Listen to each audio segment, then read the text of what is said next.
सभी को सादर जय जिनेन्द्र।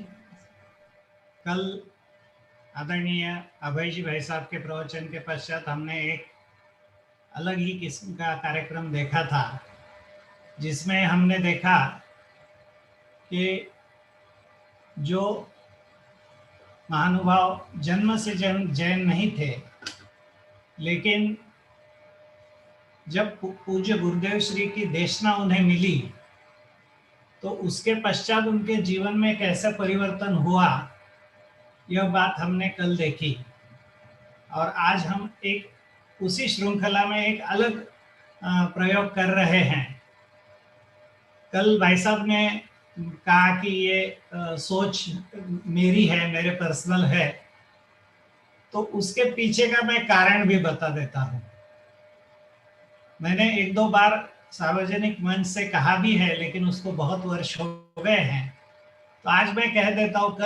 कल की जो घटनाएं थी कि कल जो सभी लोगों से हमने वार्तालाप किया, पारसमल जी, जगदीश जी, सेनानी जी, ऐसे सभी लोगों से हमने जो वार्तालाप किया, तो रविंद्र जी दिल्ली वाले, तो मेरे पर्सनल जो जीवन में जो घटनाएं घटी हैं उसके बारे में मैं आप सब लोगों को कहना चाहता हूं कि मेरे पिताजी, मतलब 1993 में वो एक्सपायर हो गए। मतलब आज से कितने 27 साल पहले, और मतलब मेरे उम्र के 35वें वर्ष में। और मुझे जो याद है, मेरे जन्म से ही मतलब वो पूज्य गुरुदेव श्री के पास प्रतिवर्ष जाते थे। अगस्त के शिविर में विदाउट फेल जाते थे। गुरुदेव श्री के निधन के पश्चात देवलाली जाते रहे, जयपुर जाते रहे। उन्होंने कई बार हमें कहा कि अजीत बैठो, गुरुदेव श्री क्या कह रहे हैं सुनो। तो वो जब भी सोनगढ़ जाते थे, थैला भर के कैसेट्स और बुक्स लेके आते थे और दोपहर को कैसेट लगाते थे। और उन कैसेट में से हमको तो अगर प्रवचन गुजराती में हो तो या हिंदी में हो तो एक ही वर्ड समझ में आता था, और वो वर्ड था समझाणो काय। इसके सिवा कुछ भी नहीं समझता था, और इसके लिए हमको कोई रुचि ही नहीं लगती थी। और पता नहीं, मतलब हर एक चीज का समय होता है उस हिसाब से। लेकिन जब 2002 में अनीता ने उपवास किए थे, तब आदरणीय संजय जी भाई साहब से मेरा परिचय हुआ और 170 तीर्थंकर विधान हमने किया था। आप ये मेरी बात सुनकर हंसेंगे, मुझे मतलब इतना भी नॉलेज उस वक्त नहीं था कि जब वो भगवान की वेदी बनाई गई थी तो तब मुझे पता नहीं था। तो उस वेदी के ऊपर भी फूल लगाए हुए थे, और जब संजय जी ने जाके देखा कि अरे बाप रे, ये तो फूल मैंने देखा नहीं था पहले, लेकिन संजय जी ने देखा कि वहां तो फूल लगे हुए हैं। तो संजय जी ने बताया कि अजीत जी भाई साहब, ये ठीक नहीं है, ऐसे फूल वगैरह नहीं लगाने चाहिए। तो मैं तो उस वक्त भी फूल को उस एंगल से तो लेता ही नहीं था। फूल तो क्या शोभा की चीज है, इसलिए लगाने चाहिए। मुझे मतलब उसमें कुछ गलत हो रहा है ऐसा लग भी नहीं रहा था। और ये 2002 की घटना है, मतलब बहुत ज्यादा पुरानी घटना नहीं है। लेकिन सही में अगर किसी की वजह से मुझे यह मार्ग मिला तो आदरणीय पवन जी भाई साहब से मुझे मिला, क्योंकि संजय जी भाई साहब की वजह से मुझे पवन जी भाई साहब का संपर्क हुआ। और उसके बाद जब मैं इस धारा में जुड़ गया, तो इसलिए वो कल वाला जो हमारा सत्र था और परिसंवाद था कि गुरुदेव श्री को मिलने के बाद कैसा, मैं तो जन्म से जैन था, दिगंबर जैन था, फिर भी मेरे पे संस्कार नहीं थे। तो वो मेरे जैसे तो ऐसे हजारों लाखों लोग होंगे, तो उनके लिए वो कल का कार्यक्रम था। तो फिर आज का कार्यक्रम क्या है? तो आज का कार्यक्रम जो है वो आज हम आपको ऐसे 3 संस्थाओं का परिचय कराने वाले हैं कि जिन्होंने बहुत विपरीत विषम स्थानीय परिस्थिति से लड़ झगड़ के अपना अस्तित्व बनाया, अपना विकास किया, अच्छी संस्थाएं खड़ी की। ऐसी 3 संस्थाएं अपने साथ है और आज आज हमारे साथ है। वैसे तो कई संस्थाएं होंगी, उसमें भी वह विचार क्यों आया कि ऐसी संस्थाओं को हमने सोचना चाहिए। जब मैं मंगलायतन में था, मतलब शुरू से ही मतलब मुझे ऐसा, आई वॉज ऑलवेज प्रोटेक्टेड। पहले धारीवाल जी थे व्यवसाय में, इसलिए आई वॉज ऑलवेज प्रोटेक्टेड। जब मैं धर्म क्षेत्र में आया तो पवन जी भाई साहब थे, इसलिए आई वॉज प्रोटेक्टेड। पवन जी भाई साहब के पास तो क्या किसी चीज की कमी नहीं, कोई ये नहीं। भाई साहब को कह दिया हमने कि ये करना है कि कर दो, वो करना है तो कर दो।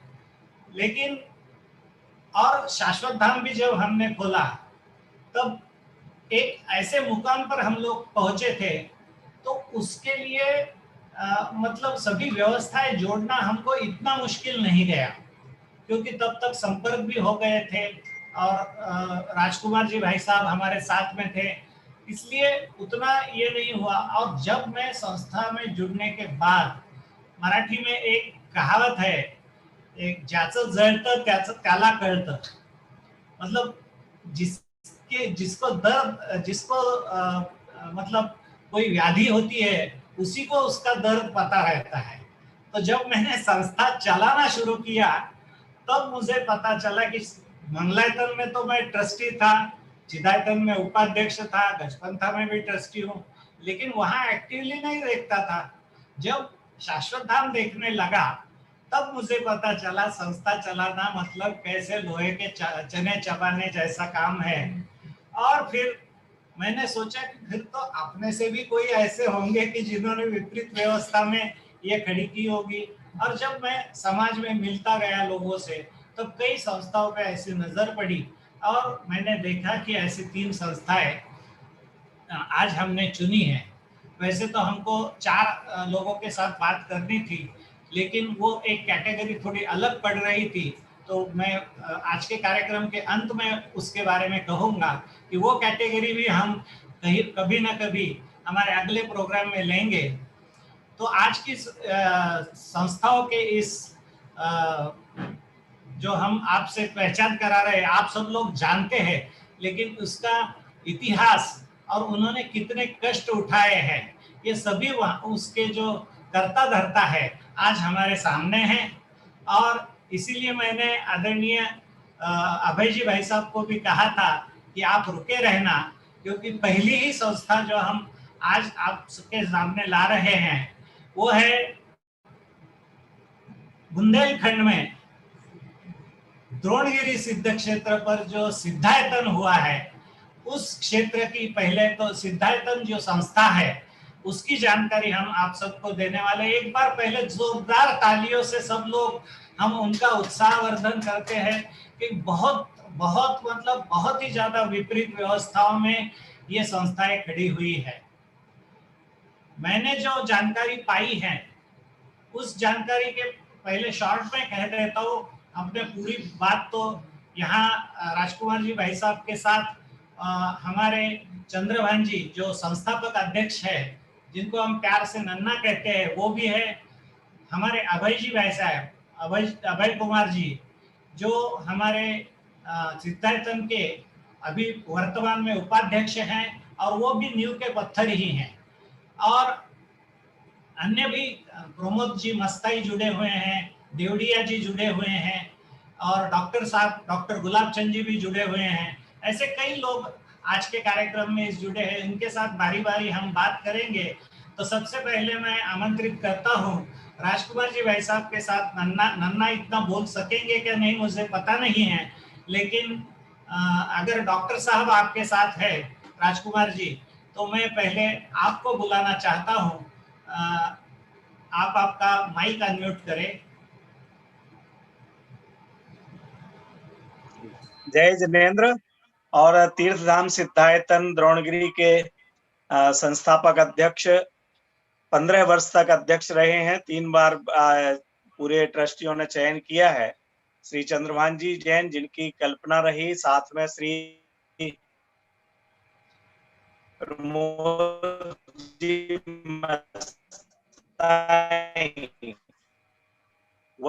के पिताश्री श्री प्रेमचंद जी, उपाध्यक्ष डॉक्टर गुलाब चंद जी जैन साहब। आप बोलो, एक मिनट पहले नन्ना बोल रहे हैं, उसके बाद गुलाब चंद जी बोलेंगे। प्रद्युम्न जी फौजदार भी हमारे साथ में है, मंत्री जी प्रद्युम्न जी फौजदार, वो अपना नाम आप देख सकेंगे, उनको जोड़ सकते हैं। विनीत भैया जी,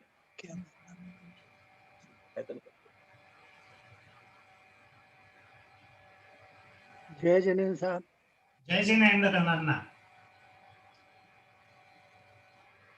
द्रोणगढ़ क्षेत्र पर कोई स्थान अपने आत्म कल्याण के लिए हो, इसकी कल्पना करते हुए वहां पर उसकी स्थापना की गई।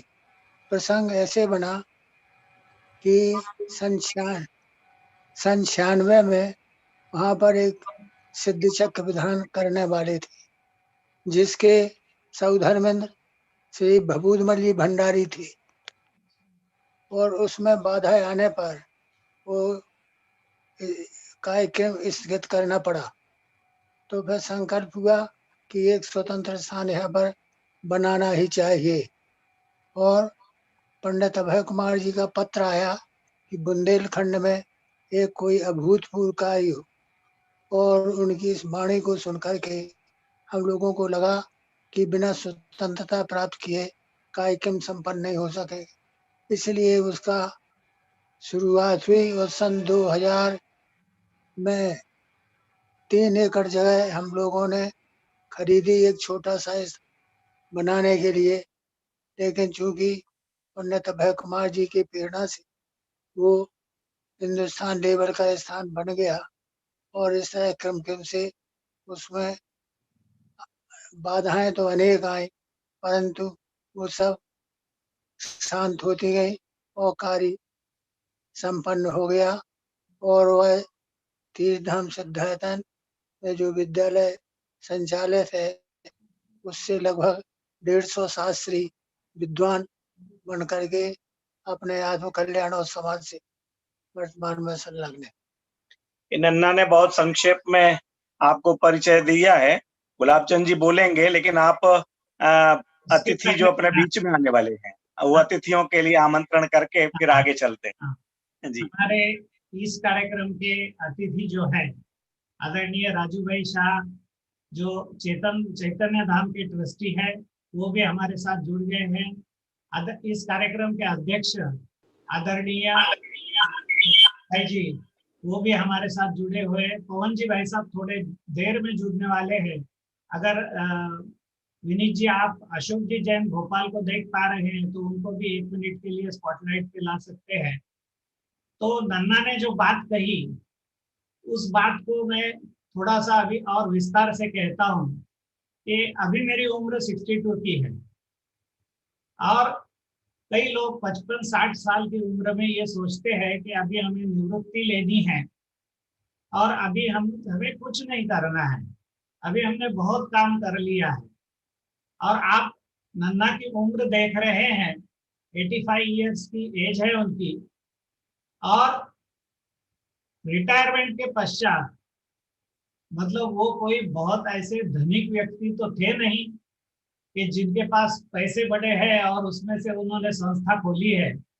एक रिटायर्ड मास्टर 60 साल की उम्र के बाद ये सोचता है कि मुझे पूज्य गुरुदेव श्री की हूँ परमात्मा छु एम नक्की कर ये वाणी यहाँ गुंजायमान करनी है, और उसके लिए कटिबद्ध होकर जब काम प्रारंभ करते हैं, तब ऐसी बड़ी संस्थाएं आप सभी से मेरा करबद्ध निवेदन है, आप एक बार कम से कम 3-4 दिन का समय निकालकर अवश्य सिद्धायतन जाए।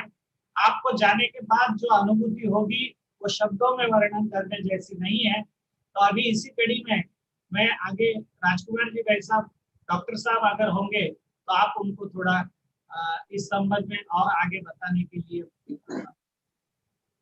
देखना उनको।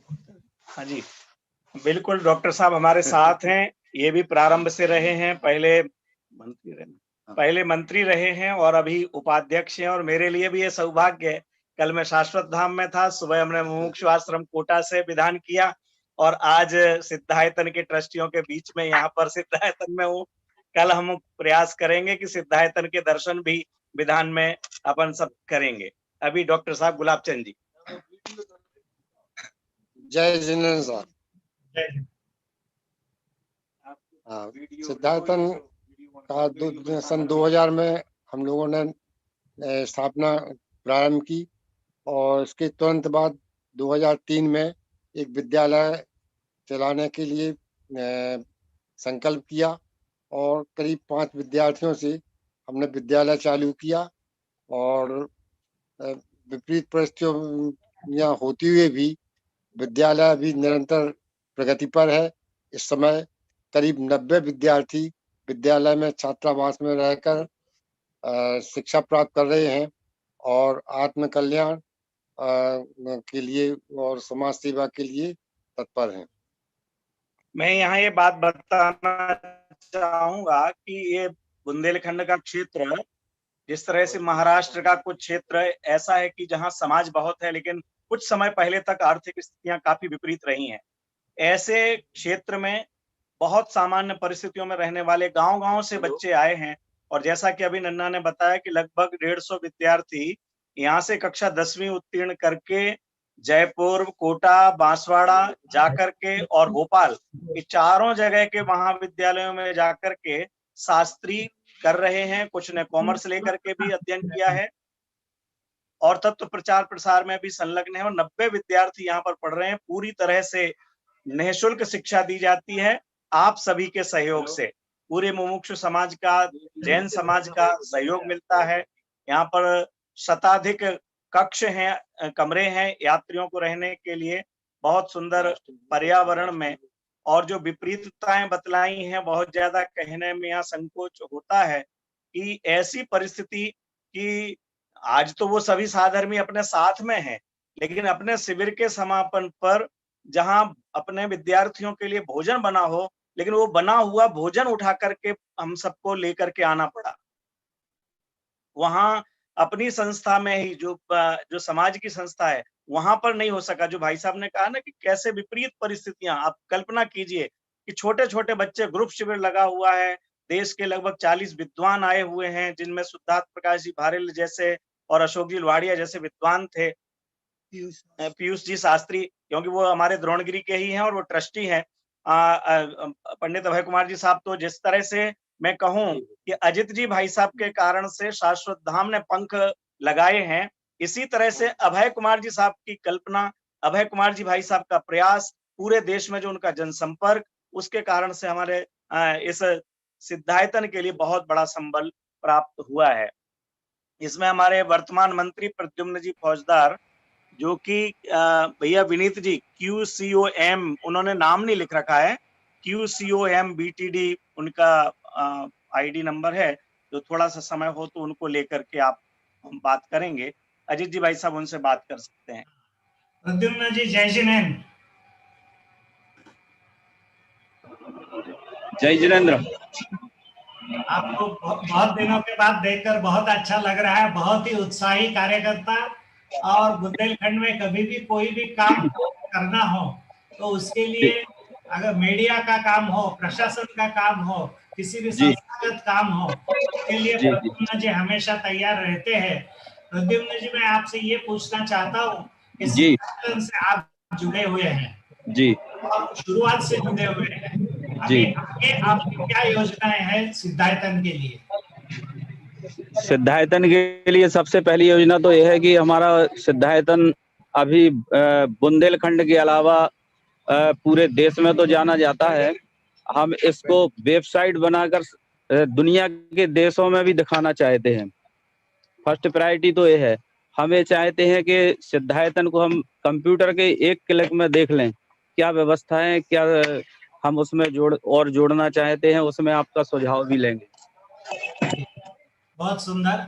आदरणीय अभय जी भाई साहब भी जुड़े हुए हैं, मैं उन्हें आमंत्रित थोड़ा करता हूँ। थोड़ा थोड़ा मैं अपनी बात और कहना चाहूंगा इसमें।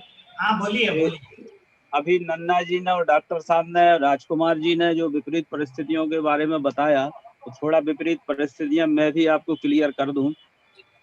सिद्धायतन किन परिस्थितियों में बना? 1994 में यहाँ पर द्रोणगिर क्षेत्र में विधान सिद्ध चक्र महामंडल विधान और आध्यात्मिक शिक्षण शिविर का प्रोग्राम था। उसके कार्यक्रम पूरा तय हो गया था, लेकिन किन्हीं परिस्थितियों बस या लोगों की द्वेष भावना बस उसको कैंसिल करा दिया गया। उस समय मेरे पूजनीय पिताजी डॉक्टर शीतल प्रसाद जी फौजदार उसको पूरा अपने हाथ में बागडोर संभाले हुए थे, कराना चाहते थे। यहाँ की मुमुक्षु समाज को, यानी हम लोगों को समाज से बहिष्कृत करने की भी प्रक्रिया शुरू हुई। इन विपरीत परिस्थितियों में बन के हर संभव हमने प्रशासनिक सहयोग लिया और प्रशासन ने हर संभव में सहयोग देके आज सिद्धायतन को इस स्थिति में लाके खड़ा कर दिया। पूरे देश के मुमुक्षु समाज ने, पिताजी का पूरा सपना साकार हो गया। आध्यात्मिक शिक्षण शिविर के लिए 1994 में मुझे याद है, मैं पिताजी के साथ इंदौर गया था, राजकुमार जी भी साथ थे वहां पे। एक बहन थी सुंदरबाई जी, उन्होंने पूरा सहयोग करने के लिए आर्थिक सहयोग से लेके हर तरीके के सहयोग को हम लोगों को आश्वासन दिया था। इन विषम परिस्थितियों में बुंदेलखंड में एक सोनगढ़ तैयार हो गया। अब इसमें समय समय पर मैं आपके अनुभवों का लाभ लूंगा और सुझाव भी चाहूंगा। चलिए, बहुत बढ़िया। आदरणीय राजकुमार जी, अभय कुमार जी भाई साहब भी हमारे साथ जुड़े हैं। इनके वक्तव्य के बाद हम दूसरी संस्था की तरफ जाएंगे। आदरणीय अभय कुमार जी भाई साहब, सिद्धायतन की पहचान तो आपने ही हमें कराई है, कम से कम मुझे तो बिल्कुल आपने ही कराई है। आपने मुझे परिचय कराने के बाद करीब 5-6 साल के बाद मुझे सिद्धायतन जाना हुआ। हर बार अभय जी मिलते थे, भाई साहब हमारे सिद्धायतन आओ, भाई साहब हमारे सिद्धायतन आओ, लेकिन ऐसा प्रसंग ही नहीं बनता था। हालांकि मेरी तरफ से जितना हो सका मैंने सहाय भी सिद्धायतन के लिए दिया अभय जी के थ्रू, लेकिन कभी भी जाने का मौका नहीं मिला।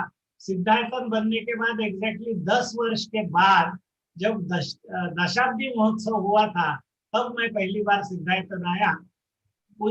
अभय जी भाई साहब, मैं आपसे ये सवाल पूछना चाहता हूँ कि पूज्य गुरुदेव श्री का तत्व ज्ञान बुंदेलखंड के इस एरिया में किस तरह से विकसित हुआ?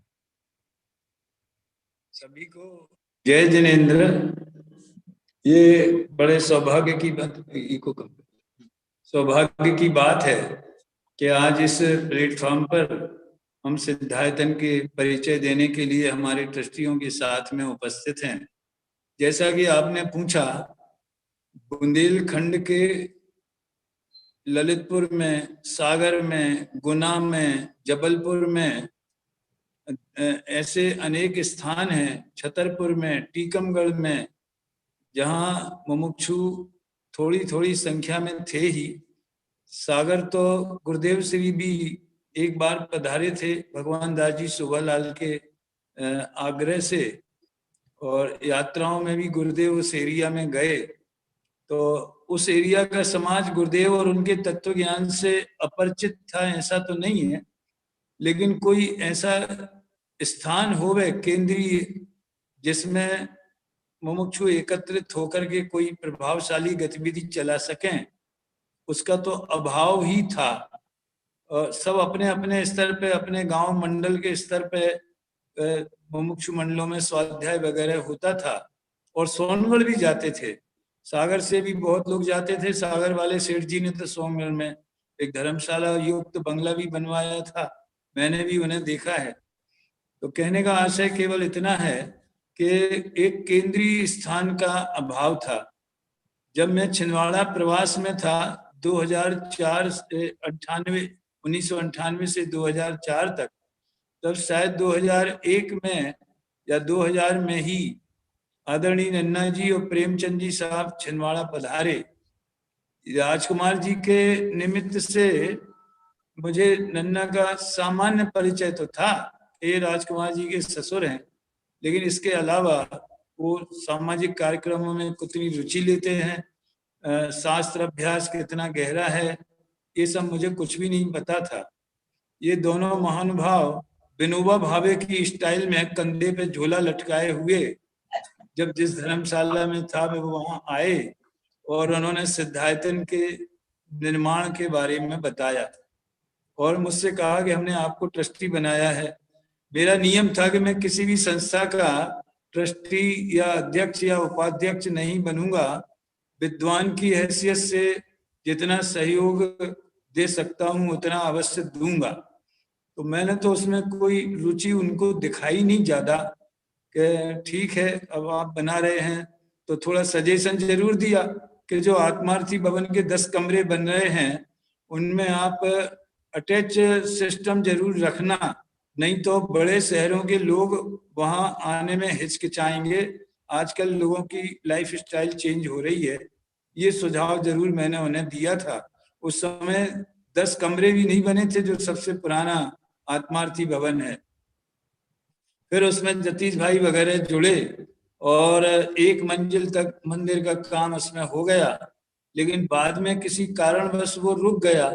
और फिर मेरी उस समय ये कल्पना थी कि ये बुंदेलखंड का सोनगढ़ जैसा तीर्थ बने, और इस भावना से ही जब मैं ट्रस्टी तो बना ही लिया था, तो इस भावना से फिर मैं सक्रिय हुआ।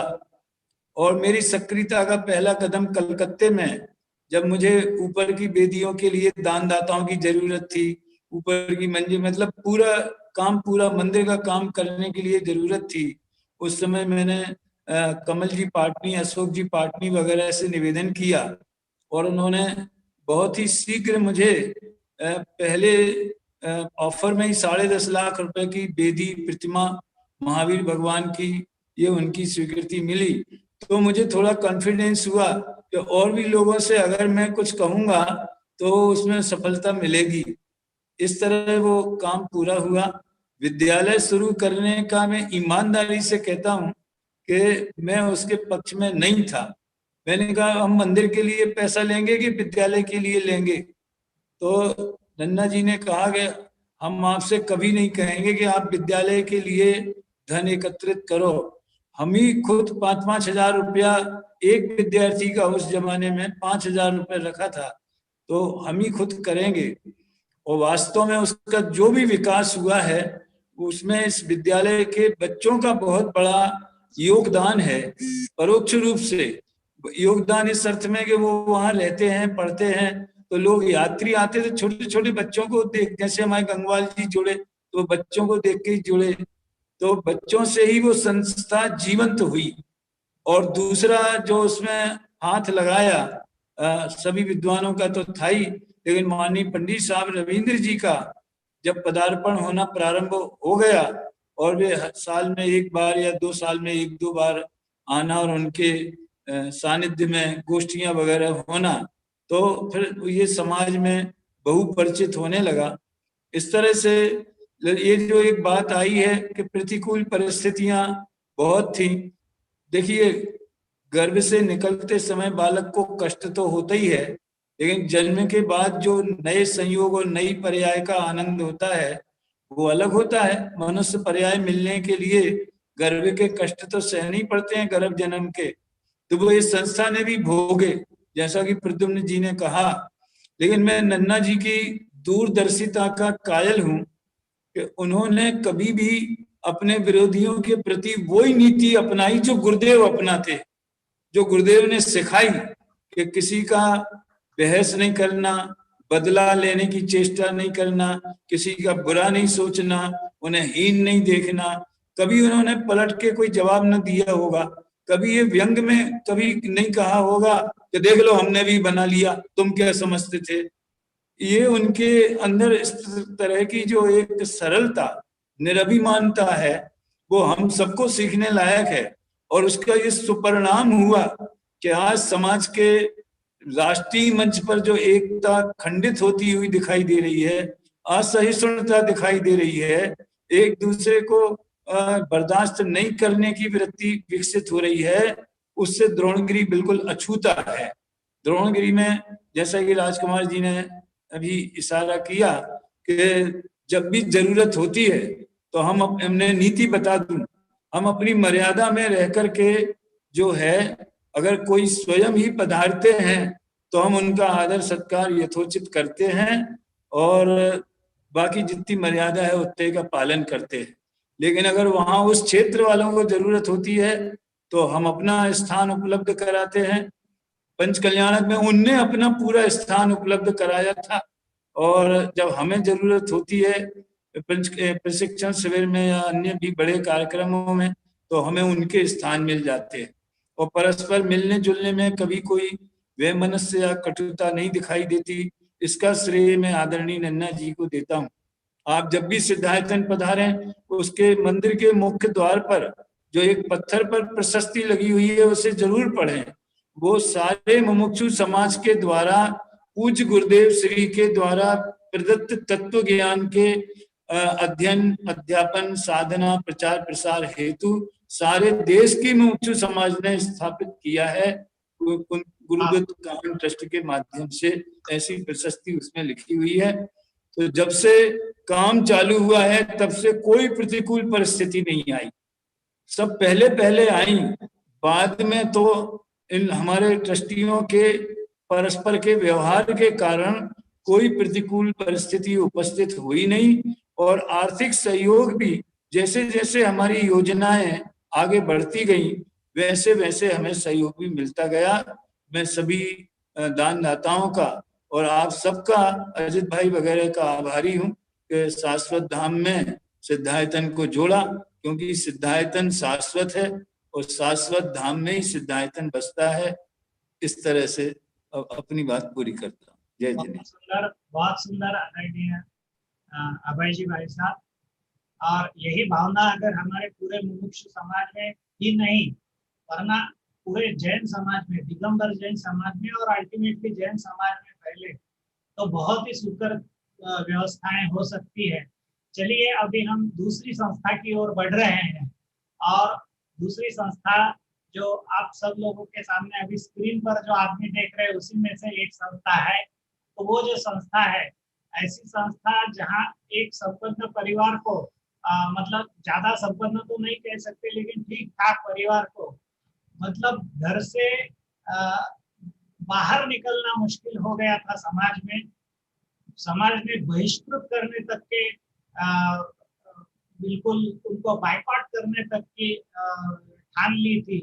ऐसे में एक बहुत ही सुंदर व्यवस्था, एक बहुत ही अच्छी संस्था जो आज देश की प्रमुख संस्थाओं में से गिनी जाती है, ऐसे हमारे रत्नत्रय तीर्थ ध्रुव धाम के आदरणीय महिपाल जी भाई साहब और धनपाल जी भाई साहब हमारे साथ हैं। जोरदार तालियों से उनका हम स्वागत करते हैं। महिपाल जी भाई साहब, पहला सवाल आपसे है कि ध्रुव धाम खोलने का विचार कैसे आया? हाँ, अनम्यूट करें भाई साहब। हाँ,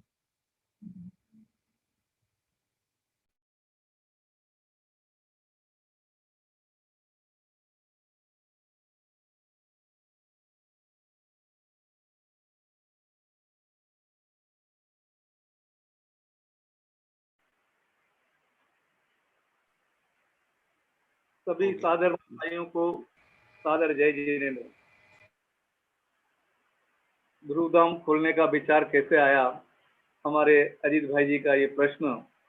मैं अपनी बात कहूँ कि मैं जब राजकीय सेवा में था तो मुझे राजकीय कार्य से बांसवाड़ा से प्राय जयपुर जाने का कार्य रहता था और मेरे पास मैं जिस विभाग में सर्विस करता था तो वहाँ पर वो विभाग को आपको लगभग सभी को पता है, मैं अपनी कहानी इस मंच से कई बार कह चुका हूँ। वो विभाग पुलिस विभाग था और उस विभाग में मैं अकाउंट्स डिपार्टमेंट देखता था तो मुझे बजट के लिए हर वर्ष जयपुर जाना पड़ता था।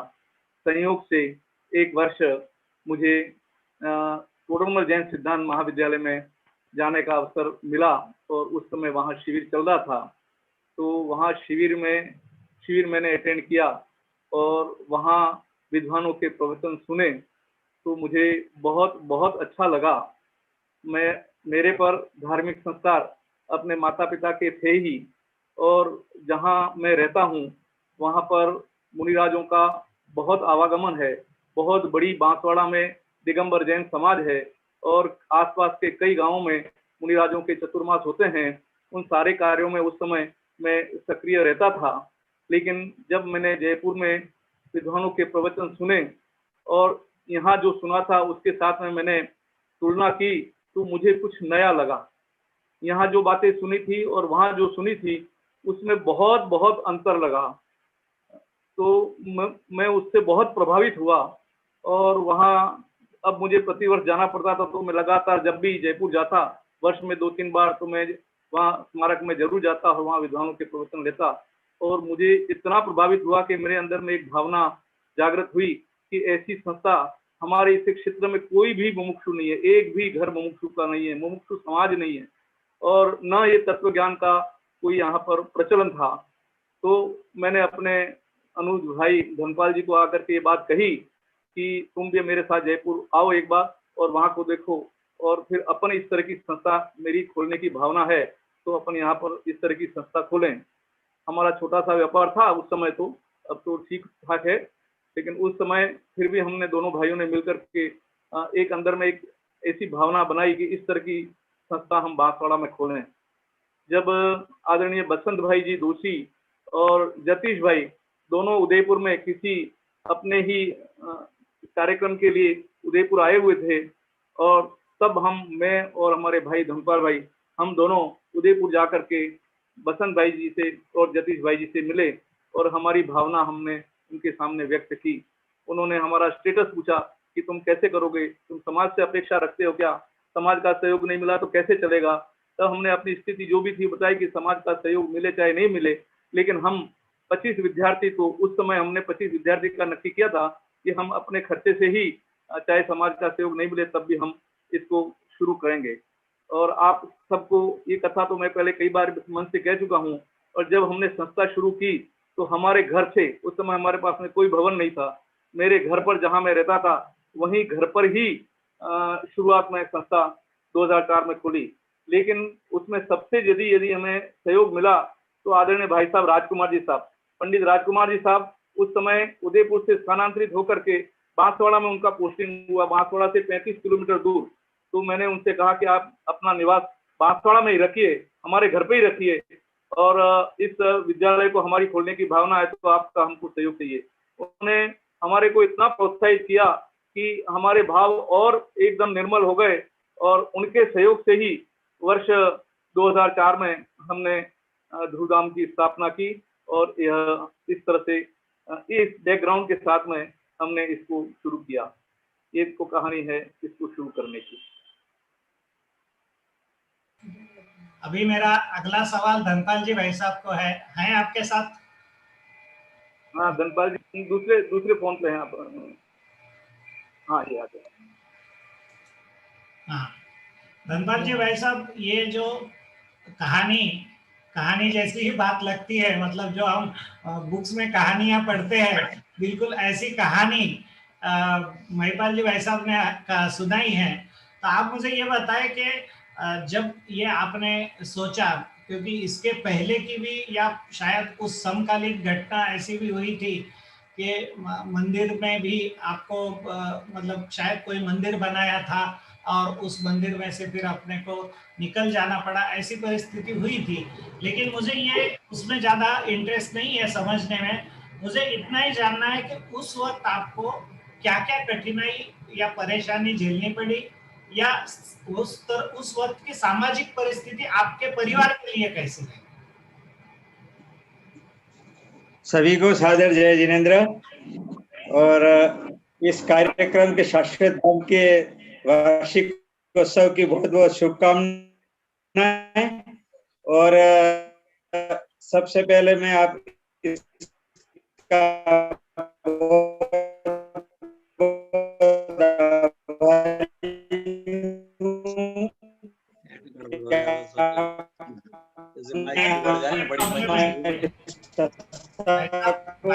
इसके परिचय के लिए ये जो हाँ जी अब हाँ जी आप बोलिए।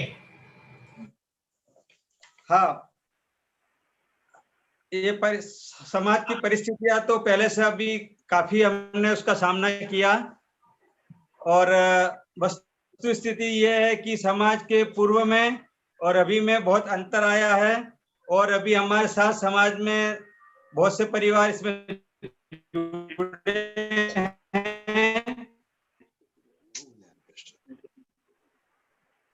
और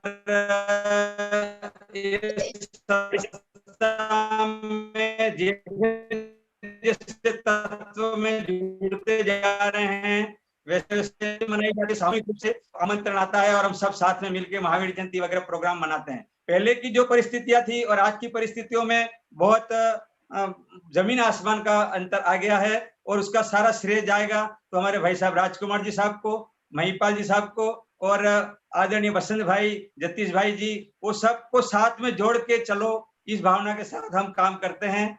और अभी वर्तमान में जो जागृति है उसका मुख्य उद्देश्य तत्व ज्ञान है, और हमारे परिवार में भी अभी वर्तमान में पिछले जब से लॉकडाउन हुआ है तब से सवेरे 7:30 से 8:30 बजे तक नियमित स्वाध्याय चलता रहता है। परिवार का भी पूरी इसमें जागृति है, और समाज में हमारे रिश्तेदार में, परिवारों में सबने इस संस्था की अनुमोदना की है, और इस तरह की अब यहाँ की गतिविधि बन रही है। सादर सभी को सादर जय जिनेंद्र। भाई साहब भाई साहब मैं एक ही मिनट आपको बुलाता हूँ राजकुमार जी। उसके पहले बड़े लोगों की एक आदत होती है कि वो अपना बड़प्पन कभी भी मुंह से बोलते नहीं है, और जो मैंने क्वेश्चन पूछा कि कठिनाई क्या आई, तो उन्होंने कहा अभी सब ठीक ठाक है। मतलब कठिनाई उनको ना तो बतानी है ना कोई ये करना है। मैंने जो बात ममता बहन से, राजकुमार जी भाई साहब से सुनी है कि जब ये संस्था खुली थी तो विद्यार्थियों के लिए रोटियां घर से बना के महिपाल जी के घर से उनका खाना बनता था। सभी बच्चों को वो खाना घर से 25 लड़कों का, अपने घर में 2 मेहमान आए तो अपनी बीवी क्या मुंह करेगी अपने को पता नहीं है। और इन घर की महिलाओं ने जो योगदान दिया है और जो भाई साहब ने भी जो दिया है कि पूरे 25 विद्यार्थियों को घर से जाके खाना खिलाना, उनको घर पे खाना खिलाना, और 6 महीने तक ये चला, और बाद में जो व्यवस्थाएं हुई। अभी बोलिए भाई साहब। जो प्रतिकूलता की बात है, जैसा कि भाई साहब ने तो दोनों ने कहा ही है, लेकिन समाज को कैसी कैसी परिस्थितियां बन जाती हैं ख्याल में रहे कि आपका जो व्यवसाय है, इस तरह के जो उस व्यक्तित्व का नाम लेने की तो जरूरत नहीं है, बहुत लोग जानते हैं कि किस प्रकार के वो फतवे जारी करते हैं कि इनके व्यवसाय में किसी ने अगर उधार ले रखा है तो उधारी वापस मत करो, इनका माल मत खरीदो, इनके घर के ऊपर पथराव करने के लिए आए। जब हमारे पंचकल्याण प्रतिष्ठा महोत्सव की शोभा यात्रा घर से निकलना थी, उन्होंने कॉलोनी से बाहर करके कि नहीं आप लोग यहाँ से, आप बैंड भी नहीं बजा सकते हैं। और आज इनके ही व्यवहार से इस तरह की परिस्थिति बनी है कि जो धनपाल जी भाई साहब ने बतलाया, जो हमारे लिए बहुत ही प्रशंसनीय है। दूसरी बात कहना चाहूंगा कि जब ज्यादा लोग नहीं है तो इतनी संख्या कैसे हो जाती है। मैं सभी भाइयों बहनों से निवेदन करना चाहता हूं कि आपके परिवार में जो बहुएं आई हैं, चाहे वो 13पंथी समाज से आई हो, 20पंथी समाज से आई हो, लेकिन महिपाल जी भाई साहब ने ये प्रयास किया कि उनको आते ही बहुत ही वात्सल्य पूर्वक शिविरों से जोड़ा, स्वाध्याय से जोड़ा, खुद स्वाध्याय करने के लिए बैठे। तो आज उनका जो एक समय में 20 सदस्यीय परिवार था, अभी कुछ बेटियां चली गई हैं तो थोड़ा सा कम हुआ है, लेकिन फिर भी सबके सब लोग स्वाध्याय करने बैठते हैं। वो पूरा परिवार 3 पीढ़ियां 4 पीढ़ियां एक साथ रही हैं जब दादाजी बाद साहब हमारे रहे हैं। और मैं ये भी कहना चाहूंगा कि जब मैं आपके यहाँ पर 2002 में पहुंचा था और इतनी अच्छी व्यवस्था करके मैं वहां पर रहा हूं कि उस समय तक किसी भी विद्वान को इतनी व्यवस्था के साथ, इतने वात्सल्य के साथ पूरे देश में नहीं रखा जाता होगा। इस तरह के साथ 2002 से 2004 तक रहे। 2004 में हमने जो महाविद्यालय प्रारंभ हुआ, घर में ही प्रारंभ किया, बाद में ध्रुवधाम के लिए जगह ली, अकेले परिवार ने ही पूरा छात्रावास बनाया, पूरी समाज जुड़ी, मंदिर बना। आज 50 से अधिक विद्यार्थी वहां पढ़ रहे हैं। डॉक्टर प्रवीण जी शास्त्री बहुत ही उच्च कोटि के विद्वान को आप लेकर के आए और वो वहां पर रह रहे हैं। मुझे करीब 12 वर्ष तक वहां रहना पड़ा, क्षमा कीजिए रहा मैं वहां। बाद में मुझे उदयपुर आना पड़ा, शासकीय ट्रांसफर हो जाने के कारण, राजकीय लेक्चरर हूं मैं उसके कारण। नहीं तो आपके परिवार का जो योगदान, और फिर शिखर जी में तो जो आपका योगदान है वो आप सभी जानते ही हैं।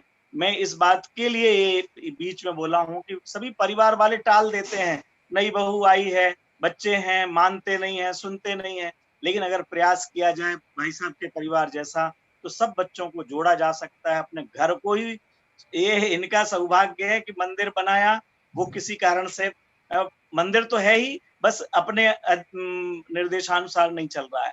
ध्रुवधाम में मंदिर बनाया, फिर एक घर में फिर से, क्योंकि ध्रुवधाम थोड़ा दूर पड़ता है, तो फिर से एक घर में मंदिर बनाया जो बहुत सुंदर व्यवस्थित चैत्यालय चल रहा है, और स्वाध्याय भवन अपने घर में चल रहा है। इतनी व्यवस्थाएं करना ये निश्चित ही प्रेरणास्पद है। और इसके लिए कम से कम जो ध्रुवधाम से जुड़े हुए हैं, भाई प्रवीण जी मेरे सामने आ गए हैं, पूरा परिवार, शीतल जी, मुकेश भैया, बीरेंद्र भैया, किस किस का नाम लें लगेगा कि आप व्यक्तिगत प्रशंसा कर रहे हैं, परिवार की प्रशंसा कर रहे हैं, लेकिन सच में ये उन भावनाओं की प्रशंसा है जो आप सब लोगों के द्वारा भी जगह जगह की जा रही हैं। और भी जगह हैं, हम सब उनकी अनुमोदना करते हैं, और शाश्वत धाम तो ये कार्यक्रम आयोजित कर ही रहा है, इसलिए मैं उन सब का तो स्वागत और आभार करता ही हूँ। भाई साहब। हाँ जी, आज हमारे साथ जैसा भाई साहब ने कहा कि बहुत ही आदर्श परिवार है, और इस आदर्श परिवार से मुकेश भैया, हमारे शीतल भैया और वीरेंद्र भैया ये सब जुड़े हैं, लेकिन थोड़ा समयाभाव से मैं सीधा आता हूँ आदरणीय प्रवीण जी के पास। प्रवीण जी, डॉक्टर प्रवीण जैन जो है, जो अभी इस महाविद्यालय के प्राचार्य हैं। आप सब लोग जानते हैं कि देश में 4 ही महाविद्यालय हैं, कोटा, बांसवाड़ा, भोपाल और जयपुर। ये 4 बालकों के महाविद्यालय है, और एक बालिकाओं का जो है वो उदयपुर में है। तो उसमें जो बांसवाड़ा का विद्यालय है, मुझे पता है, और उसके पहले एक थोड़ा सा भाई साहब के इसमें एक चीज ऐड करना चाहता हूँ कि उन्होंने, महिपाल जी और धनपाल जी ने अपने बहुओं को जो ट्रेनिंग दी है और उनको जिस साँचे में ढाला है, वो सिर्फ अपने परिवार तक या अपने संस्थाओं तक नहीं है। महिपाल जी भाई साहब की पुत्र वधू शाश्वत धाम में आकर हर 1 महीने 2 महीने में आकर हमारे एक शाश्वत बालिकाओं को कराटे की ट्रेनिंग देती है, खुद ब्लैक बेल्ट होल्डर है, और शाश्वत धाम में आकर बच्चों को ट्रेनिंग देती है। ये संस्कार उन्होंने दिए हैं, बहुत ही बहुत बढ़िया। अभी प्रवीण जी, आपसे मैं ये जानना चाहता हूँ कि वर्तमान में अभी अपनी क्या संस्था का स्वरूप क्या है और आगे आपकी क्या योजनाएं हैं? चलिए, सभी को जय जिनेंद्र। आज थोड़ा सा अलग टाइप की मीटिंग में हूँ, और ऐसा लग रहा है जैसे कोई आपकी अदालत में आमंत्रित किया गया हो और अनेक प्रश्न किए जा रहे हों। एक अलग ही माहौल है, पहली बार इस टाइप के माहौल में हूँ, और ऐसा कोई प्रश्न पूछे और ऐसा बताना, फिर भी प्रयास करता हूँ। ये बहुत बढ़िया अपने आचार्य कलंक देव जैन महाविद्यालय, अपना ध्रुवधाम, वास्तव में मैं भी जो इतनी घटनाएं अभी सुनी और भी एक से एक घटनाएं इसके बारे में सुनी है, कैसे इसका शुरुआत हुई, विकास हुआ, और क्या क्या घटना घटी थी, वहाँ से सारी जानकारी है। तो ऐसा सुन के इस विद्यालय की जो अभी भी चेतनवंत बना हुआ है, इसकी बहुत महिमा आती है, और इसका जिनका इसमें योगदान है उनका ही बहुत बहुमान आता है। इस विद्यालय की खास एक तरह से कहें कि ऐसे जगह पर ये स्थित है कि जहाँ तो ना कोई हिल स्टेशन है और ना कोई रेलवे स्टेशन है, और ना कोई यहाँ पर किसी का कोई एयरपोर्ट है, ना किसी का ज़्यादा आना ना जाना।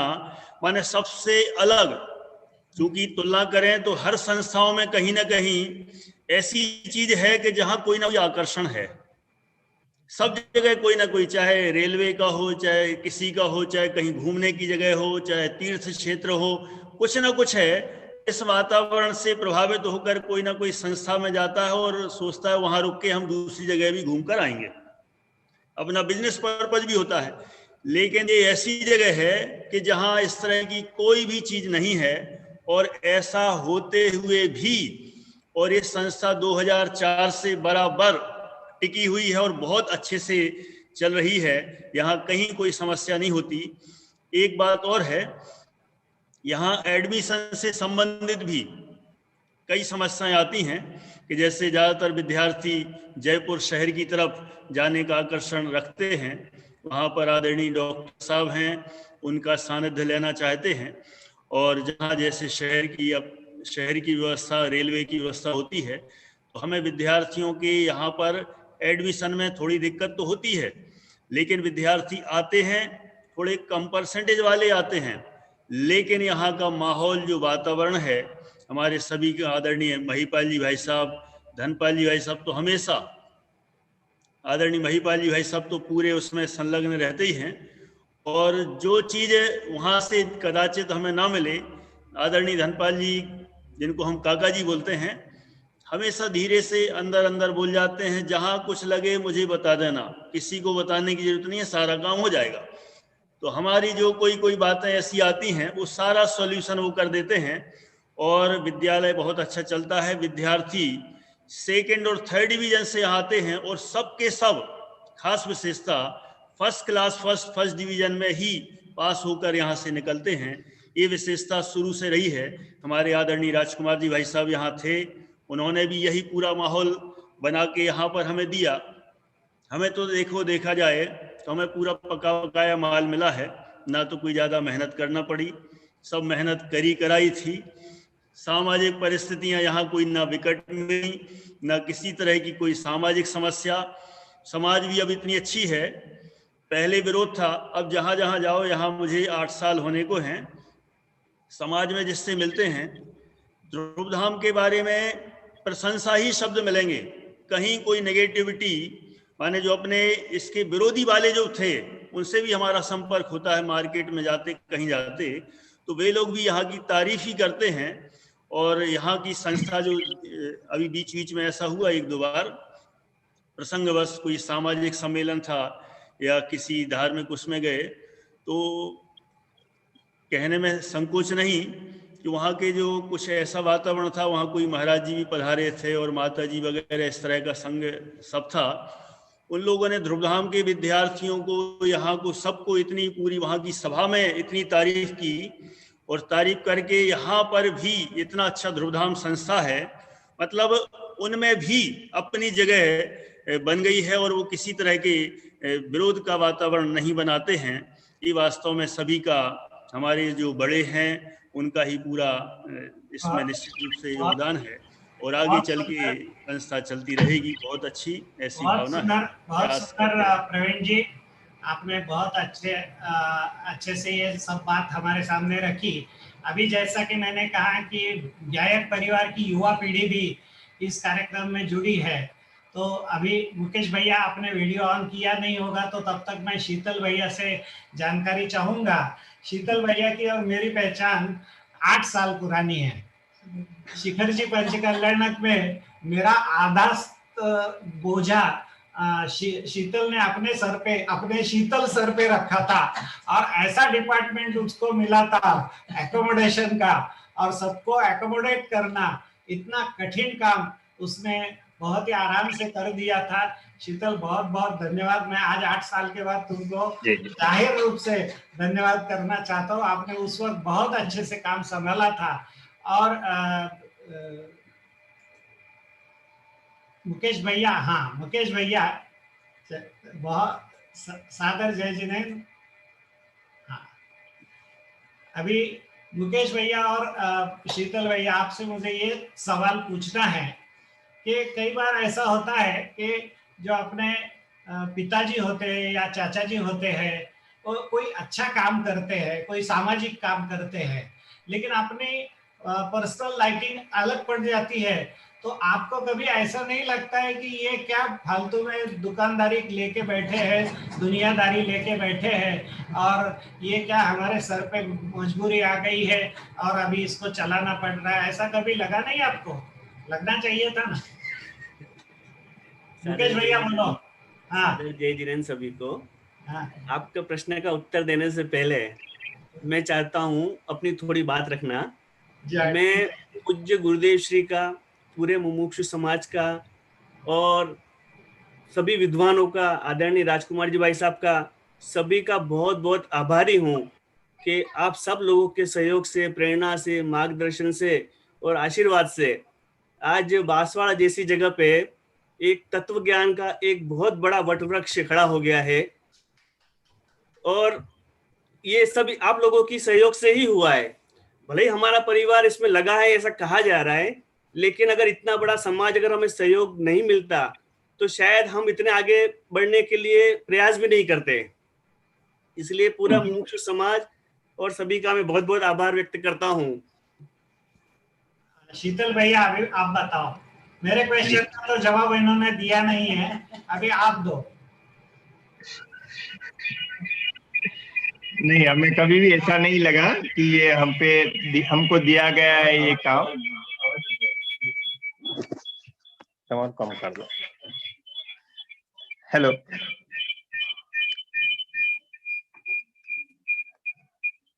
अनम्यूट।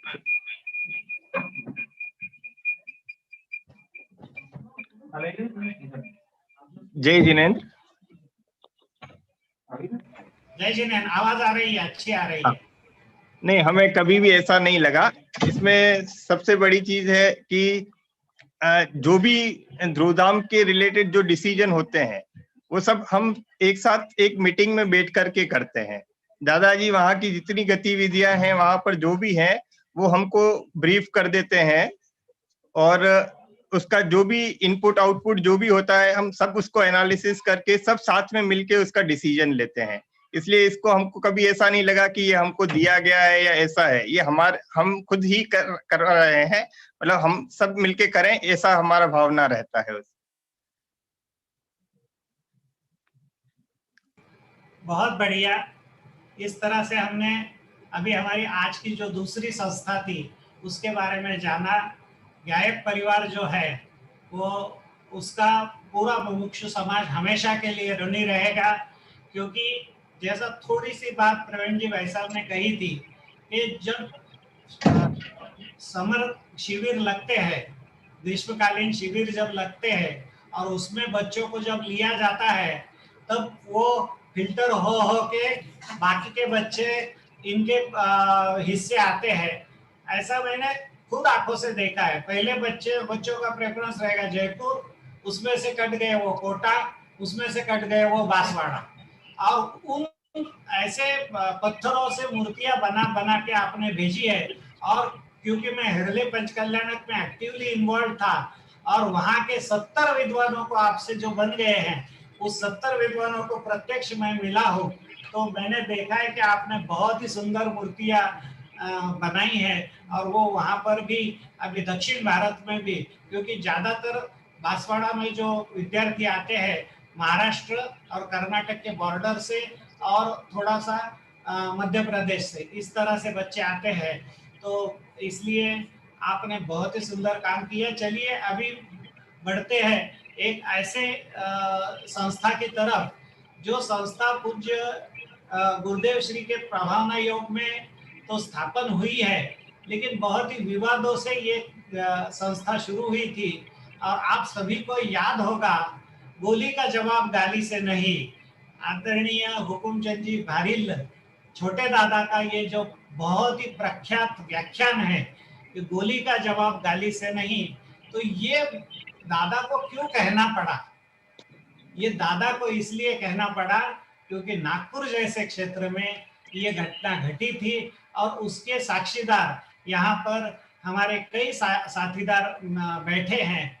आदरणीय जय कुमार जी देवड़िया साहब हैं, अशोक जी जैन हैं, हमारे सुरेंद्र जी नखाते हैं, राकेश जी भाई साहब भी जुड़े हुए हैं, अभी मैं और विपिन जी भाई साहब भी जुड़े हुए हैं। तो यहाँ तो मतलब काफी बड़ी टीम नागपुर की है। इसलिए मत कहना कि नागपुर मेरा ससुराल है इसलिए मैंने उसके ज्यादा लोग बुलाए, लेकिन सही में ज्यादा बड़ा काम वो लोग सब कर रहे हैं। तो मैं सबसे पहले तो घर से शुरू करता हूँ। आदरणीय मैं सुरेंद्र जी नखाते को आमंत्रित करता हूँ। और क्योंकि मुझे याद है कि बाबूजी का मुमुक्षु मंडल के साथ कितना पुराना और कितना गाढ़ा रिलेशन था, तो मैं ये जानना चाहता हूँ सुरेंद्र जी नखाते और बाद में जय कुमार जी देवड़िया और अशोक जी भाई साहब से कि ये मुमुक्षु मंडल की स्थापना के पीछे की घटना क्या है। सभी को सादर जय जिनेंद्र। सबसे पहले ये मुमुक्षु मंडल हमारा स्थापन होने के पूर्व की मैं घटना बताना चाहता हूँ कि यहाँ जो सन 1981-82 में आध्यात्मिक शिविर 3 दिवसीय शिविर यहाँ नागपुर में लगा था। और वो शिविर की जो कल्पना जो थी, आदरणीय हमारी विजयाताई पांगल जो हमारे जो धन्य कुमार जी बेलोकर थे उनकी बहन थी, और वो पाठशाला संचालन ऐसा करती थी। तो हमारे यहाँ जो है पाठशाला चलती थी, तो पाठशाला का संचालन जो है महावीर नगर में एक साल पाठशाला चलती थी, शुक्रवारी मंदिर में चर्चा चलती थी, एक पाठशाला चलती थी। लेकिन उस पाठशाला के संदर्भ में जब वो हमारी विजयाताई यहाँ आई तो उन्होंने कहा कि लंदन से एम.के. गांधी आने वाले हैं करके। सुरेंद्र जी 1 मिनट के लिए आप रुक जाए। आदरणीय पवन जी भाई साहब हमसे जुड़े हैं और थोड़ा प्रकृति अस्वास्थ्य के कारण वो ज्यादा समय अपने साथ नहीं रह सकते हैं, इसलिए मैं उनके आशीर्वाद लेना चाहता हूँ।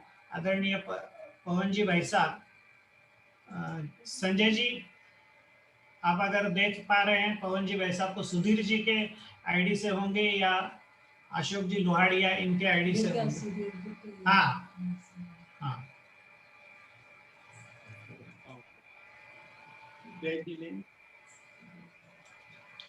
मैं माफी चाहता हूँ, अचानक पिछले आधे घंटे से मेरी तबीयत एकदम बिगड़ गई है, बैठ नहीं पा रहा हूँ, मुझे जाना होगा। फिर भी सबसे पहले जो ये कुछ संस्थाएं, बच्चों की 5 संस्थाएं शायद, जिन्होंने बहुत प्रतिकूल परिस्थितियों में इन बच्चों के संस्थानों को बनाया, चला रहे हैं पूरे विवेक से, न्यायपूर्ण नीति से, मैं उन सबको बहुत बहुत धन्यवाद देता हूँ। शाश्वत धाम इन सब में मेरे लिए प्रत्यक्ष उदाहरण है, क्योंकि पंडित राजकुमार जी इसे बनाने से पहले मेरे पास आए थे। मैं बच्चियों का स्कूल बनाने में थोड़ा अपने को असमर्थ पाता था। मैंने अपनी परेशानियां भी उनसे कही और कहा आप उन्हें विचारें, लेकिन उनकी दृढ़ संकल्प देखकर मैं खुद नतमस्तक हुआ और मैंने उन्हें कहा आप जरूर बनाइए, अजीत जी के पास जाइए, मैं उन्हें फोन करता हूँ, उससे वो करिए। इसी तरह नागपुरा की दूसरी संस्थाओं में जो विपरीत परिस्थितियों में रहकर के कार्य किया है, मैं उन सबको बहुत बहुत धन्यवाद देता हूँ। उनके संचालकों को, वहां पढ़ रहे बच्चों को बहुत आशीर्वाद देता हूँ। जय जी।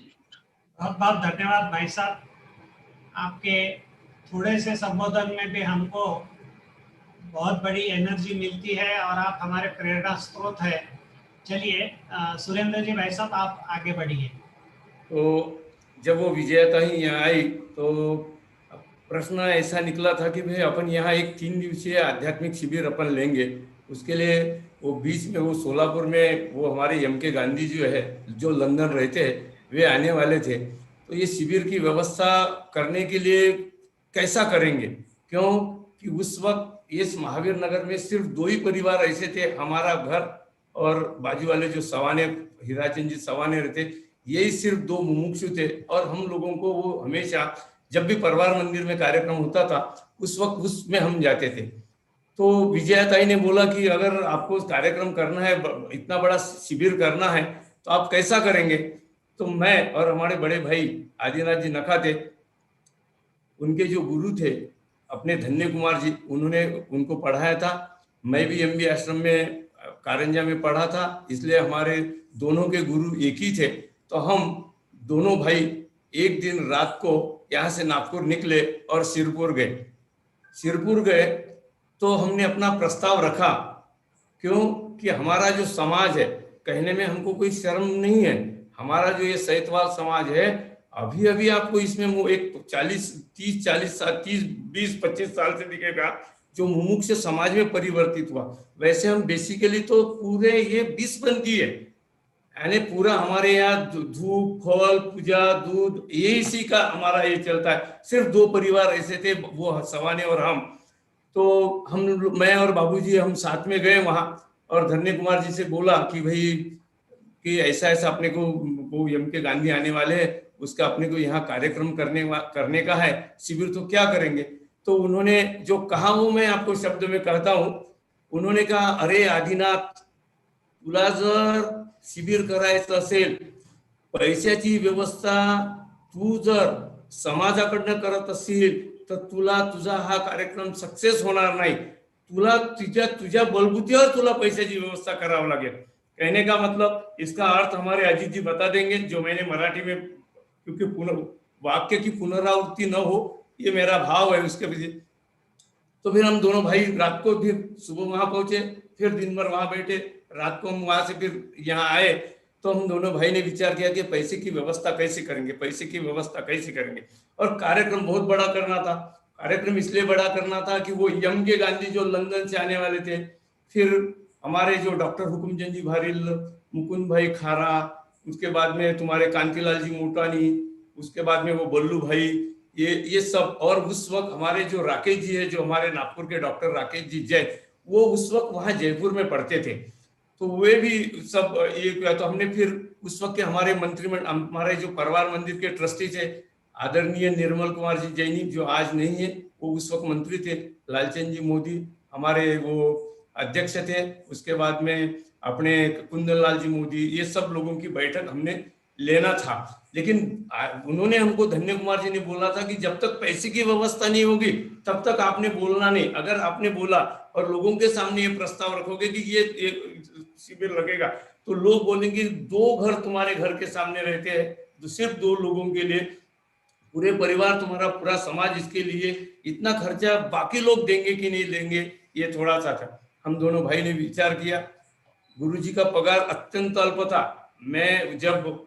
क्योंकि मैं जब नागपुर में आया तो गुरुजी का जिस वक्त हमने शिविर लगाया उस वक्त गुरुजी का पगार 309 रुपया था, क्योंकि Nagpur district central cooperative bank से पगार लाने का मैं खाली था, कॉलेज हुआ सुबह, दिन भर कुछ काम नहीं था, ये सब उठाटे भी काम थे। तो मैं, उनका पगार 309 था, भाभी जी का पगार 275 रुपये था। फिर हमने हमारे यहाँ नागपुर में जो घर बनाने वाली जो संस्था विदर्भ कोऑपरेटिव सोसाइटी है, वहां मैक्सिमम लोगों की लिमिट, लोन की लिमिट थी 20,000 रुपया। 20,000 रुपया कर्जा मिलता था। हमने अपना बजट निकाला तो मंडप वाला का बजट है, भोजन का सब खर्चा निकाला, तो वो उसका बजट आता था 13,000 रुपया। 13,000 रुपये अपने पास चाहिए थे। तो हम गए, हमने विदर्भ प्रीमियर में गुरुजी ने ये जो हम जहाँ रहते हैं ये मकान गिरवी रखा, और गिरवी रख के हमको एक 15-20 दिन में पैसे मिल गए। पैसे लाए, फिर हमने ये जितने हमने आपको गिनाए ट्रस्टी लोग जो वहाँ के थे, जो अपने मुमुक्षु थे, निर्मल कुमार जी जैनी, लालचंद जी मोदी, कुंदन लाल जी मोदी, शीतल लाल जी मोदी, अशोक भैया भी थे अपने। तो इन सब लोगों की हमने मीटिंग घर में लिखी और बाबूजी ने ऐसा पैसा रखा। ये बोले भैया देखो, बजट तो मैंने 13,000 का लगाया है, क्योंकि मंडप वाले को पूछा, भोजन वाले को पूछा, आवागमन, ये सब, वो पत्रिका ये छपवाने थी, वो मैगजीन भी हमने छपवाया था, उसका 13,000 रुपया खर्चा था। तो वो हमने वहां रखा। सब कार्यक्रम शुरू हुआ। उस कार्यक्रम में आदरणीय डॉक्टर साहब, उसके बाद में मुकुंद भाई खारा, बल्लू भाई, कांतिलाल जी मोटानी, अपने राकेश पंडित जी, सब यहाँ आए, सब व्यवस्था हुई और मंडप ठहरा 100 बाय 100 का। लेकिन घर तो 2 ही थे। हमारे समाज में तो सब पूरा 20पंथी होने की वजह से बहुत काफी विरोध था। मंडप 100 बाय 100 का डालने के बाद लोगों ने बोला, अरे काय मूर्खपणा करून राहिले, 50 लोक राहतील, 100 लोक राहतील, एवढा मंडप टाकला का? वो मंडप को डाल तो दिया था, उसको तोड़ तो नहीं सकते थे। फिर बीच में से और उसको पार्टीशन कर करके उसको छोटा कर दिया, जो हो गया 30 बाय 30 का। 30 बाय 30 का मंडप हो गया, सब हो गया। डॉक्टर साहब का आए पहले दिन सुबह जब उनका कार्यक्रम हुआ तो उन्होंने बोला ये ऐसा मंडप तो हमने कभी देखा नहीं, मंडप बड़े बड़े रहते कि 2 भाग क्यों किए आपने, इधर से भी जगह छोड़ दी, इधर से भी छोड़ दी। फिर हमारे जो कार्यकर्ता थे उन लोगों ने बोला, बाबूजी ने बोला कि यहाँ विरोध बहुत है डॉक्टर साहब, और इसमें जो है आपको थोड़ा ये करना पड़ेगा। तो उन्होंने फिर बोला कि कोई बात नहीं, ये जो है हम जो है ये आपको मंडप खोलना पड़ेगा, ऐसे ये करेंगे। और डॉक्टर साहब को सूचना दे दी गई थी कि भैया यहाँ सब 20-25 लोग हैं, इस हिसाब से आपने ये करना। तो आगे ये हुआ कि जैसा मुमुक्षु समाज के हमारे जो सवाने जी वो आए, डॉक्टर साहब के मिले और डॉक्टर साहब को बोले कि ये जो आज का अपना जो शिविर है, ये शिविर का जो ये पूरा खर्चा है तो ये आदिनाथ ने अपना घर गिरवी रखा। क्यों कि गारंटर लगते थे, तो उनकी मिसेज भी टीचर थी, तो उनकी गारंटी हमने ली थी। इस प्रकार से वो जब वो डॉक्टर साहब ने वहां बोला तो ये इतना प्रभाव हुआ कि उसमें हमको यानी सब लोगों ने डोनेट किया। वो अपने जो यम के गांधी ने 5,000 रुपया दिया, मुकुंद भाई खारा ने 2100 रुपया दिया, कांति भाई मोटे ने 2100 रुपया दिया, डॉक्टर साहब स्वयं 1000 रुपये दिया, और ऐसा करके पूरा ये कार्यक्रम हुआ। लेकिन वो कार्यक्रम होने के वजह से फिर ये जो चालना मिली मुमुक्षु समाज को, उसके बाद हमारा जो नेहरू पुतला मंदिर का जो गांधी बाग में कार्यक्रम हुआ और ये जो हुआ वो उसके वो आगे की जो हमारे जय कुमार जी वगैरह बताएंगे, पूर्वी का ही है। लेकिन आपने जो बोला विपरीत परिस्थिति में तो ये हम लोगों का आज तो ये है कि मैक्सिमम लोग हमारे यहाँ जो है ये सब मुमुक्षु समाज में हो गए, और उसका परिणाम हुआ उस दिन। फिर उसके बाद जो है यहाँ प्रतिवर्ष कार्यक्रम चलते रहे पर्यूषण पर्व में, जिसमें भरत भाई चक्रवर्ती, उसके बाद में आदरणीय हमारे ये अपने अभय जी शास्त्री, राकेश जी शास्त्री, ये आते गए। मैं अपनी संक्षिप्त में बात रखते हुए आज के इस सभा में सबको ये बताना चाहता हूँ कि इससे हमको क्या लाभ हुआ। अरे भैया, धर्म का तो लाभ हुआ, लेकिन साथ साथ में ऐसा व्यक्ति का लाभ हुआ हमको कि जो सुन के आप ताजुब रह जाएंगे। आदरणीय बाबूराव जी वरखड़कर जो अजीत जी के पिताजी है, आपको सुनकर आश्चर्य लगेगा कि इनका सरनेम वरखड़कर है, हमारे महाराष्ट्रीयन नाम के हिसाब से। एक मिनट पारिवारिक बात है। एक मिनट, लेकिन उससे ये हुआ कि इस संबंध से अजीत जी का भी हमारे लोगों के साथ संबंध हुआ और बहुत अच्छा ये हुआ। ऐसे ये हमारे आदरणीय बाबूजी ने इसकी शुरुआत की। चलिए हम अभी जय कुमार जी के पास चलते हैं। जय कुमार जी और अशोक जी के लिए मेरा सवाल है कि फिर जो हमारा नेहरू पुतला का जो मंदिर बना, और नेहरू पुतला का क्योंकि मुमुक्षु मंडल तो बन गया, वैसे तो वहाँ पहले से काफी मंदिर थे, तो वहाँ ऐसा नया मंदिर बनने की तो कोई आवश्यकता नहीं थी। तो ये नेहरू पुतला का जो इतवारी में जो मंदिर बना है, उसके पीछे की जो पार्श्वभूमि है, उसके बारे में आप जय कुमार जी और अशोक जी आप बताएं, ऐसा आग्रह है। सभी साधर्मियों को मेरा जय जिनेन्द्र। आवाज आ रही है ना अजीत जी? भाई साहब आवाज आ रही है ना? आ रही है। हाँ, सभी को मेरा जय जिनेन्द्र। ये जैसा आपने प्रश्न किया है, बहुत अच्छा प्रश्न है, क्योंकि हमारे क्षेत्र में जहाँ हम लोग मंदिर हमारा नेहरू पुतले पे है, उसके आसपास में 5 मंदिर और हैं, और सब अपने दिगंबर मंदिर हैं। लेकिन हमारा मंदिर और हमको क्यों बनाना पड़ा, उसके लिए बहुत बड़ी अच्छी कहानी है। मैं आपको पूरा विस्तृत बताता हूँ। क्या हुआ था, सन 1987 25 दिसंबर को यहाँ पर हमारे अखिल भारतीय जैन युवा फेडरेशन का शिविर था। साथ में हमारे प्रताप नगर में जो है हमारा उपनगर नागपुर का, वहाँ पे वेदी प्रतिष्ठा का कार्यक्रम था। तो दोनों कार्यक्रम संयुक्त रूप से जो है हमने लिए हुए थे। उसमें डॉक्टर साहब आए हुए थे और सभी विद्वान आए हुए थे। तो हमारा कार्यक्रम बहुत अच्छे से सुचारू रूप से चल रहा था। समाज पूरी एक साथ थी, कोई विघ्न नहीं था, कोई बाधा नहीं थी, कुछ भी नहीं था। लेकिन क्या हुआ, बीच में ही 1-2 दिन बाद में कुंथू सागर महाराज हमारे यहाँ पे आ गए, और उन्होंने मंदिर जी में परवारपुरा जो मंदिर था, जहाँ पर जिसके मार्गदर्शन में तत्वधान में नाम अपने को नहीं लेना है जय कुमार जी भाई साहब, अच्छा ठीक है। तो वहां पर जो है उन्होंने जिनवानी निकाल के बाहर कर दिए, और बाहर कैसे किए, जहां अपना शिविर चालू था उसी पर 5 व्हीलर में जिनवानी भर दिए। जितनी जयपुर से, सोनगढ़ से छपी हुई जिनवानी थी, अपने जितने मुमुक्षु मंडल से छपी हुई जिनवानी थी, पूरी जिनवानी उनमें ने भरे, और उस पर चढ़ करके बैठ के वहां आए। और वहां जहां अपना स्टॉल लगे हुए थे, गांधी बाग में एक सब कार्यक्रम अपन ले रहे थे, वहां पर स्टॉल के बाजू में जमीन में फेंक के चले गए। सबको इतना रोष था, इतना दुख था, और इतनी गुस्सा थी, क्रोध था, सब एक एक नव युवक में, क्योंकि युवा का शिविर था। डॉक्टर साहब उस समय थे और उन्होंने पूरी समाज को संभाला, एक एक बच्चे को समझा, संबोधन किया और बोला कि देखो बेटा, इस विपरीत परिस्थिति में अपने को कोई भी उतावलापन नहीं करना है, सब शांति का वातावरण रखना है। हम बात कर रहे हैं, हम बात चला रहे हैं, हम सब देख रहे हैं। लेकिन वो कुछ हुआ नहीं। लेकिन बच्चे लोगों को उन्होंने बरोबर शांत किया। फिर जो जिनवानी थी उनके उन्होंने बंडल बनवाए, बोले इस जिनवानी को बंडल बनाओ और आदर पूर्वक अपन इसको लेके चलो। तो फिर वो बंडल बने। पहली बोली भी डॉक्टर साहब ने ली 3,000 रुपए में। फिर उसके बाद कोई बोली नहीं हुई, सब उन्होंने बोला बस 3,000 रुपए, नाम लिखाओ, नाम लिखाओ। बस कम से कम 80 से 90 बंडल बने, और 80 से 90 बंडल खत्म हो गए। लोग तो भी उन लोगों ने गुप्त दान में पैसे दिए, और वो फंड बना। डॉक्टर साहब बोले इस फंड को ये जिनवानी जहां जाएगी, अगर वापस परिवार मंदिर जाएगी तो हम परिवार मंदिर वालों को ही पूरे पैसे दे देंगे, हमको ये फंड रखना नहीं है। लेकिन ये जो फंड रहेगा जिनवानी के रख रखाव के लिए रहेगा। लेकिन वो वहां पे हम लोग तो जो वापस अपने समापन कार्यक्रम करके, वेदी प्रतिष्ठा समाप्त करके जो श्री जी प्रतापनगर चले गए, जिनवानी हम लोग लेके आए, लेकिन उन लोगों ने मंदिर में रखने नहीं दी। उसके बाद ये हमारे परिवार में, हमारे घर में पिताजी के कहने पर उन्होंने आग्रह किया सभी से कि भाई ये जिनवानी मेरे घर में रखिए। तो वो जिनवानी हमारे घर में रही 1.5 साल तक।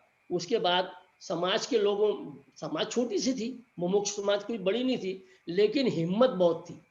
हर आदमी ने तन मन और धन से पूरा जोर लगा दिया और इतना बढ़िया काम किया। एक जगह खरीदी भाई साहब, 1990 में हम लोगों ने जगह खरीदी और 1992 में उस मंदिर को निर्माण किया। और ऐसा दूधिया मंदिर, मार्बल लगाया सामने पूरा बढ़िया, और बच्चों में, बुजुर्गों में, सभी में बहुत उत्साह। लेकिन समाज भी एक खाने को दौड़ते थे, देखते थे कि बस इनका कुछ भी नहीं होना चाहिए। लेकिन अब जहाँ श्री जी विराजमान होने वाले हैं, उस जगह की तो अपरंपारी जगह रहती है। बहुत जगदीश भाई जी साहब ने और अभिनंदन कुमार जी ने, सभी लोगों ने आकर के वहाँ अपने, डॉक्टर साहब ने पंच कल्याण किया और बहुत धूमधाम से अपना ये काम हुआ। रेशम बाग में हमने पंच कल्याण कराया।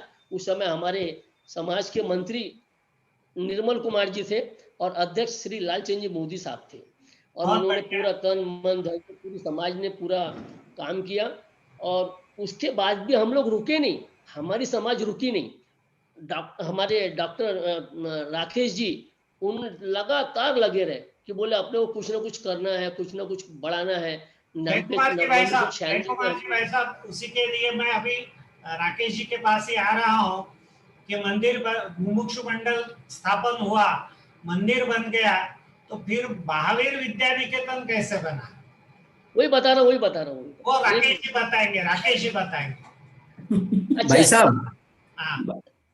भाई साहब मैं इसके लिए भी जो है ना, आपको अशोक जी बताएंगे। मैं आपको फिर वो ज्ञानायतन के बारे में थोड़ी चर्चा करूंगा, अशोक जी भाई साहब बता देंगे इसके बारे में। चलिए अशोक जी भाई साहब, ये विद्या निकेतन, महावीर विद्या निकेतन बनाने का कैसे सोचा आपने? क्योंकि आपके वहां तो स्वाध्याय की परंपरा चालू हो गई थी, नियमित 2 बार स्वाध्याय थी, कक्षाएं चलती थी, अच्छा मंदिर, बड़ा मंदिर बन गया था। तो ये महावीर विद्या निकेतन की आइडिया कैसे आई आपको? अनम्यूट करें भाई साहब आप। भाई साहब अनम्यूट करें आप।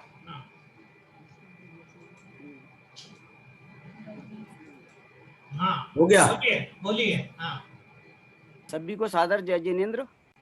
मंदिर निर्माण के पश्चात उसकी गतिविधियों को आगे बढ़ाने के लिए हमारे राकेश जी की प्रेरणा से मंगलायतन का निर्माण संपन्न हो चुका था और वहां पर मंगलायतन में विद्यार्थियों का जो संकुल है वो निर्माण हो चुका था।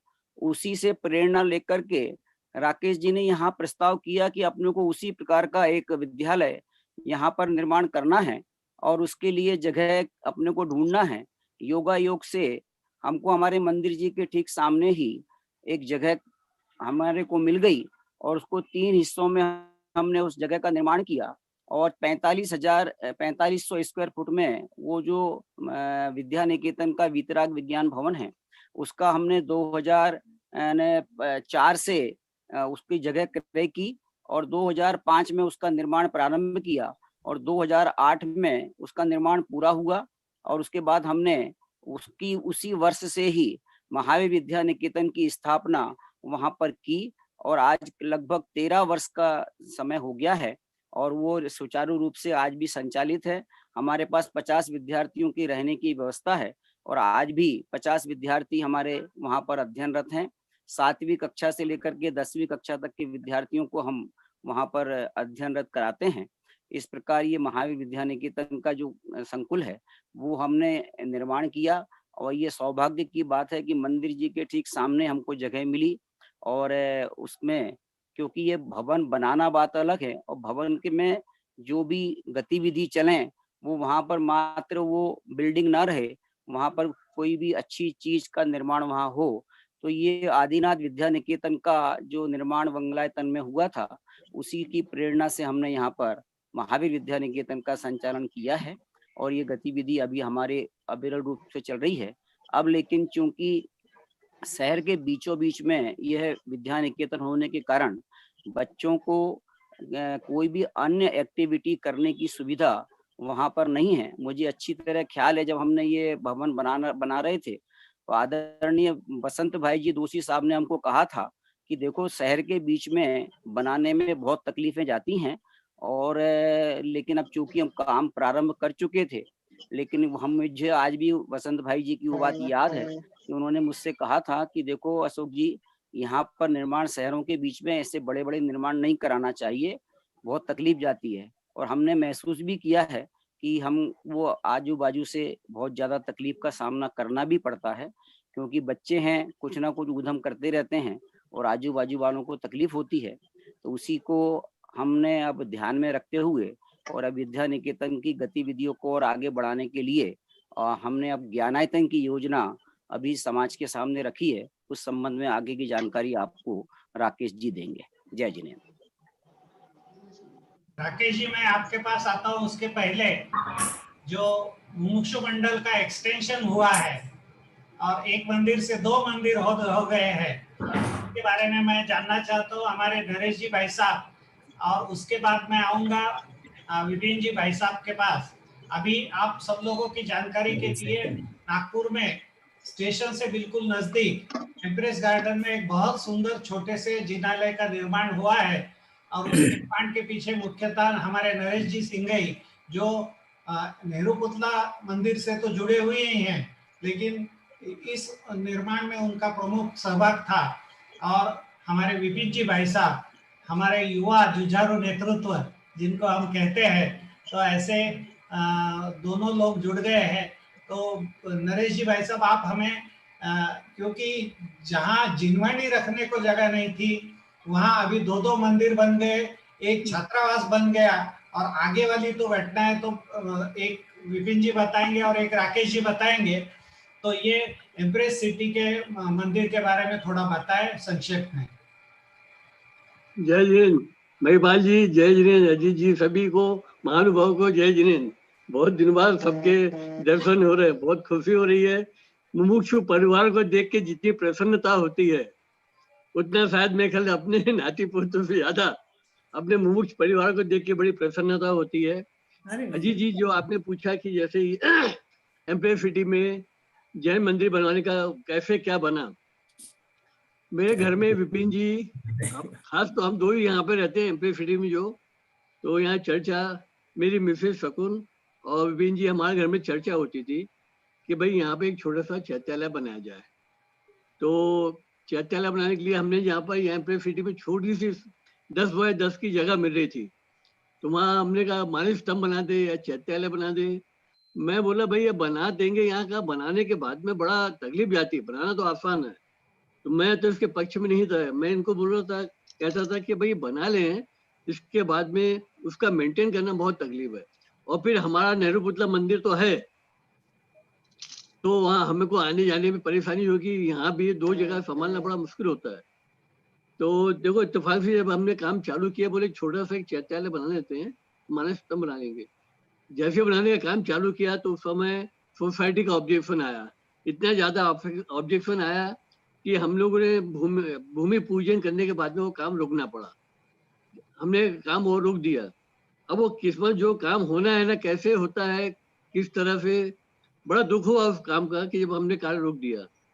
कुछ दिनों बाद वहाँ का जो हमारे गार्डन का माली था, वो माली ने बोला, भैया बोले, नरेश भैया बोले, यहाँ पे ये जगह खाली पड़ी है, कचरा पड़ा बोल एक, आप बोले तैल जी से बात करो जो बिल्डर है, और उससे बात करके इसके बारे में बात करो। तो मैंने बात कहा तैल जी से कि भैया ये जगह खाली पड़ी है, आपको कुछ अगर इसमें चाहिए कुछ पैसा या कुछ हो ना, तो मंदिर हम बनाना चाहते हैं छोटा सा।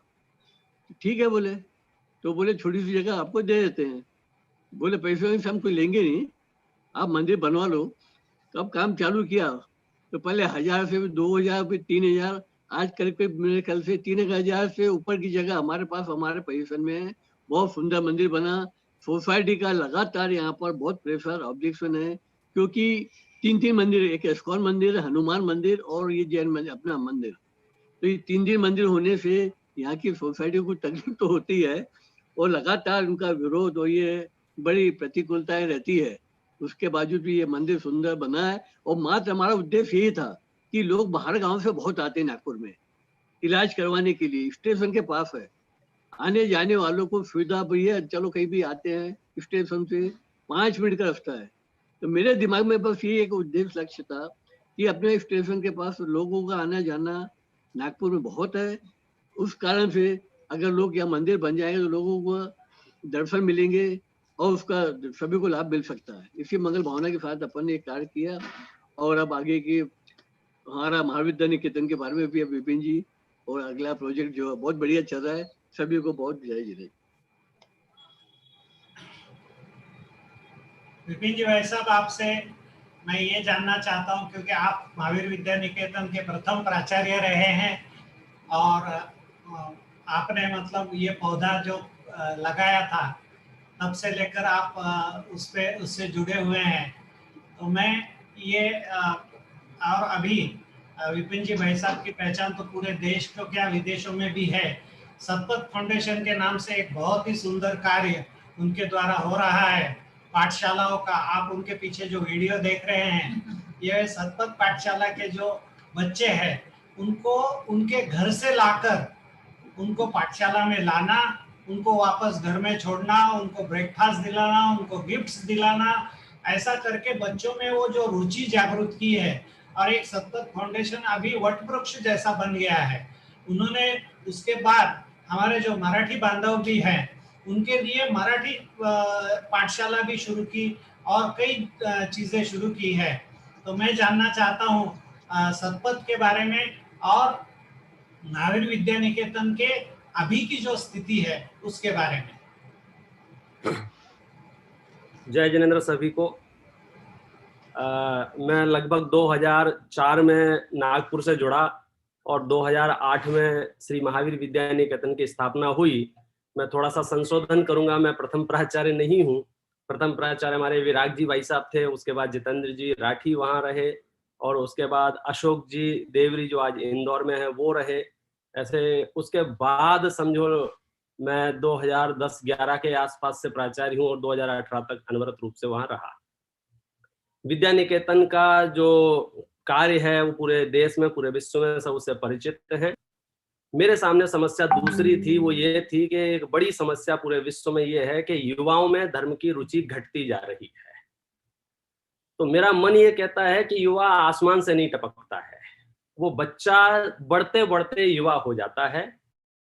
और यदि बच्चे हमारे पास आ गए, किसी जमाने में ऐसा कोई मंदिर नहीं होता था जहाँ पाठशालाएं नहीं चलती हों, लेकिन धीरे धीरे जो लौकिक शिक्षा ने हमारे घरों में जो हावी हुई है, उनकी शिक्षण पद्धति, उसने हमारी पाठशाला पद्धति को चरमरा दिया है। हॉबी क्लासेस, दूसरी एक्टिविटी, मैं पाठशालाओं को एक नए रूप में जो देखना चाहता था, समझो वो इच्छा पूर्ति करने का अवसर मुझे इस मंदिर के माध्यम से मिला। और जहां हमारे 10-15 बच्चे भी दुर्लभ होते थे, ये दृश्य आप देख रहे हैं, हमने गत वर्ष जो संपन्न किया है सतपथ प्रश्न मंच के टोडरमल जी साहब की 300वीं जयंती के उपलक्ष्य में 1000 लोगों ने प्रतिदिन वहां लाभ लिया। तो ये हमारे लिए सामने आ रहा है। तो बच्चे अगर हमारी पकड़ में आ गए तो निस्संदेह वो बच्चे ही युवा होंगे, और वे युवा ही पूरे संभावी समाज के, जो कहना चाहिए, मुमुक्षु को जुड़ेंगे। सिंगल शब्द में कहूं तो नई एंट्री हमें जहां से मिले वह हमें प्रयास करना चाहिए। आज सतपथ पाठशाला में खुशी से 150 बच्चे हैं और पूरे नागपुर शहर के बच्चे हैं। और वो बच्चे भी, मैं आपको प्रतिकूल परिस्थिति, मतलब हम लोग जब फॉर्म भरने गए थे तो हमारे जो मेंबर्स थे, हमें उनके वीडियो रिकॉर्डेड है, उन्होंने घर से वापस भेज दिया, बोले ये मंदिर हमको नहीं भेजना है। उनको कमिटमेंट किया, हमारे सारे प्रोग्राम रिकॉर्डेड हैं, आप भी सुनिए, बच्चे को सुनिए, देखिए, डेमो क्लासेज अटेंड कीजिए। और जिन जिन लोगों ने डेमो क्लासेज अटेंड की वो लोग बहुत अभिभूत हैं। और पिछले साल तक 150 बच्चे थे और इस साल मुझे पूरा विश्वास है, अभी नई सेशन भी शुरू होगा कोरोना की वजह से, लगभग 250 से 300 बच्चे वहां हो जाएंगे। अगर पाठशालाएं अगर हमारी सुचारू रूप से हो गई पूरे देश की, तो आपका ये भय दूर हो जाएगा कि युवाओं में रुचि नहीं है। वो पौधा है, उसमें किसी भी तरह का व्यसनों का या दूसरा कोई दुराचार उसके जीवन में आए, उसके पहले उसे पता चल जाना चाहिए कि सतपथ क्या है। केवली भगवान द्वारा बताया गया वीतराग धर्म ही सतपथ है और वो मेरे जीवन का हिस्सा बने, इस भावना से योजना शुरू की और ये फलीभूत हो रही थी। उसके साथ में फिर स्वाध्याय की बढ़ोतरी कैसे हो। हम लोग देखते हैं ऊल जलूल प्रश्नों के उत्तर में, वो कौन है अपना, क्या नाम है, बच्चन जी, 1-1 करोड़ रुपया बांट देते हैं लोगों को, 5-5 करोड़ रुपया बांट देते हैं। तो वो एक प्रश्न हमारे दिमाग में आया, क्यों ना टोडरमल जी साहब की 300वीं जयंती है, तो हमने 1008 प्रश्नों की एक प्रश्न पत्र तैयार किया जो कोरोना काल से पोस्टपोन कर दिया था। हमारा प्लान है अभी 2.5 दिन में जो प्रोग्राम होगा हम फिर से उसको रीलॉन्च करें और फिर से सारी योजनाएं चालू करें। उसमें हमने 15 ग्राम सोने का सिक्का, 10 ग्राम सोने का सिक्का, लाखों रुपए के पुरस्कार सिर्फ इसलिए रखे ताकि अधिक से अधिक लोग उस स्वाध्याय में भाग लें। क्योंकि साम्राज्य के साथ साथ यदि संस्कृति विकसित होती गई तो हम जीवित रहेंगे। मुगल काल में, अंग्रेजों काल में हमारा साम्राज्य चला गया, मंदिर चले गए, टूट गए, लेकिन संस्कृति जिंदा रही। माता बहनों को सूत्र जी भक्तांबर याद रहे। इसी तरह से तत्व ज्ञान गुरुदेव श्री के माध्यम से जो हमें मिला है वह जन जन तक पहुंचे और नई शैली में पहुंचे। हमारी स्कूल के पैटर्न बदल गए, स्कूल की क्लासरूम बदल गए, स्कूल की बैठक पद्धति बदल गई और हम अभी भी ये सोच रहे हैं कि पाठशालाएं टाट पट्टी पर लगे। हमें इस सोच को बदलना होगा। मेरा प्लान है कि एक ऐसा मॉडल तैयार करूं पाठशाला का कि उसका रूम कितना स्मार्ट क्लास होना चाहिए, बच्चे कभी भी आए, टीचर नहीं भी है तो वो एक बटन दबा के देख सके, अंजन चोर की कहानी, निसंकित अंक की कहानी, मतलब सब कुछ उसको बहुत इजीली अवेलेबल हो। धीरे धीरे वो सारा उसके मोबाइल में अवेलेबल हो तो हमसे कनेक्टिविटी उसकी रह सकती है। और हमने जैसा कि पहले सिर्फ हिंदी क्षेत्र में काम कर रहे थे, अभी हमने महाराष्ट्र में भी इसका प्रचार हो, क्योंकि नई शिक्षा पद्धति में जो मातृभाषा को महत्व दिया गया है उसको ध्यान में रखते हुए मराठी विद्वानों द्वारा मराठी भाषा में और मराठी ऑडियंस के लिए वो पूरा प्रोग्राम है। और प्रसन्न जी सेठे उसे बहुत बेहतरीन तरीके से भी चला रहे हैं। द्रव्य संग्रह चल रहा है, 100-125 लोग डिवाइस डेली कनेक्ट होती हैं और प्रश्नोत्तर वगैरह सब चीजें उसमें शामिल हैं। सतपथ फाउंडेशन का काम इतना सा है कि अब थोड़ा नए रूप में और बल्क प्रोडक्शन समाज में हो, ताकि हम जो देखते हैं कि जितनी एनर्जी हम 100 बच्चे पढ़ा सकते हैं, थोड़ी सी एनर्जी प्लस करें तो 1500 आ सकते हैं। मेन पॉइंट इतना सा है पाठशाला के, एक पिकअप ड्रॉप वाला पॉइंट सब ध्यान रखो। एकल परिवार हो गए हैं, घर में हर माता पिता चाहता है बच्चे को संस्कार मिले, लेकिन समस्या ये है छोड़ने कौन जाए और लेने कौन जाए। हमें पिकअप ड्रॉप का समाधान करना होगा। जहां पाठशालाएं लगती हैं उनको स्मार्ट बनाना होगा, साफ सुथरा रखना होगा, हाइजीनिक रखना होगा। और गिफ्ट तो करोड़पति का भी बच्चा रहे तो गिफ्ट लेने का जो आनंद है वो ही जानता है। क्योंकि जब मैं देखता हूँ मेरा बच्चा गिफ्ट के लिए झपटता है तो मुझे आश्चर्य होता है, तेरे घर में क्या कम है भाई, इसलिए आप ये थोड़ा सा संयोग ठीक ठाक करेंगे, मैं समझता हूँ पूरे देश में पाठशालाएं बहुत अच्छी चलेंगी। अंतिम बात कह के मैं अपनी बात पूरी कर दूंगा, और ये बीमारी मुझे आई जब मैं घर से बाहर निकला तब, अन्यथा तो मैं समझता था मैं बहुत कर रहा हूँ 15 बच्चों को बिठा के। जब मैं यूएस गया, मैंने शिकागो की पाठशाला देखी, मैंने न्यू जर्सी की पाठशाला देखी, आप दंग रह जाएंगे भाई साहब। एक एक पाठशाला में 400 400 500 500 बच्चे रजिस्टर्ड है, वहां हर संडे को आते हैं, और वो बच्चे कोई 20 किलोमीटर दूर, कोई 30 किलोमीटर दूर रहते हैं।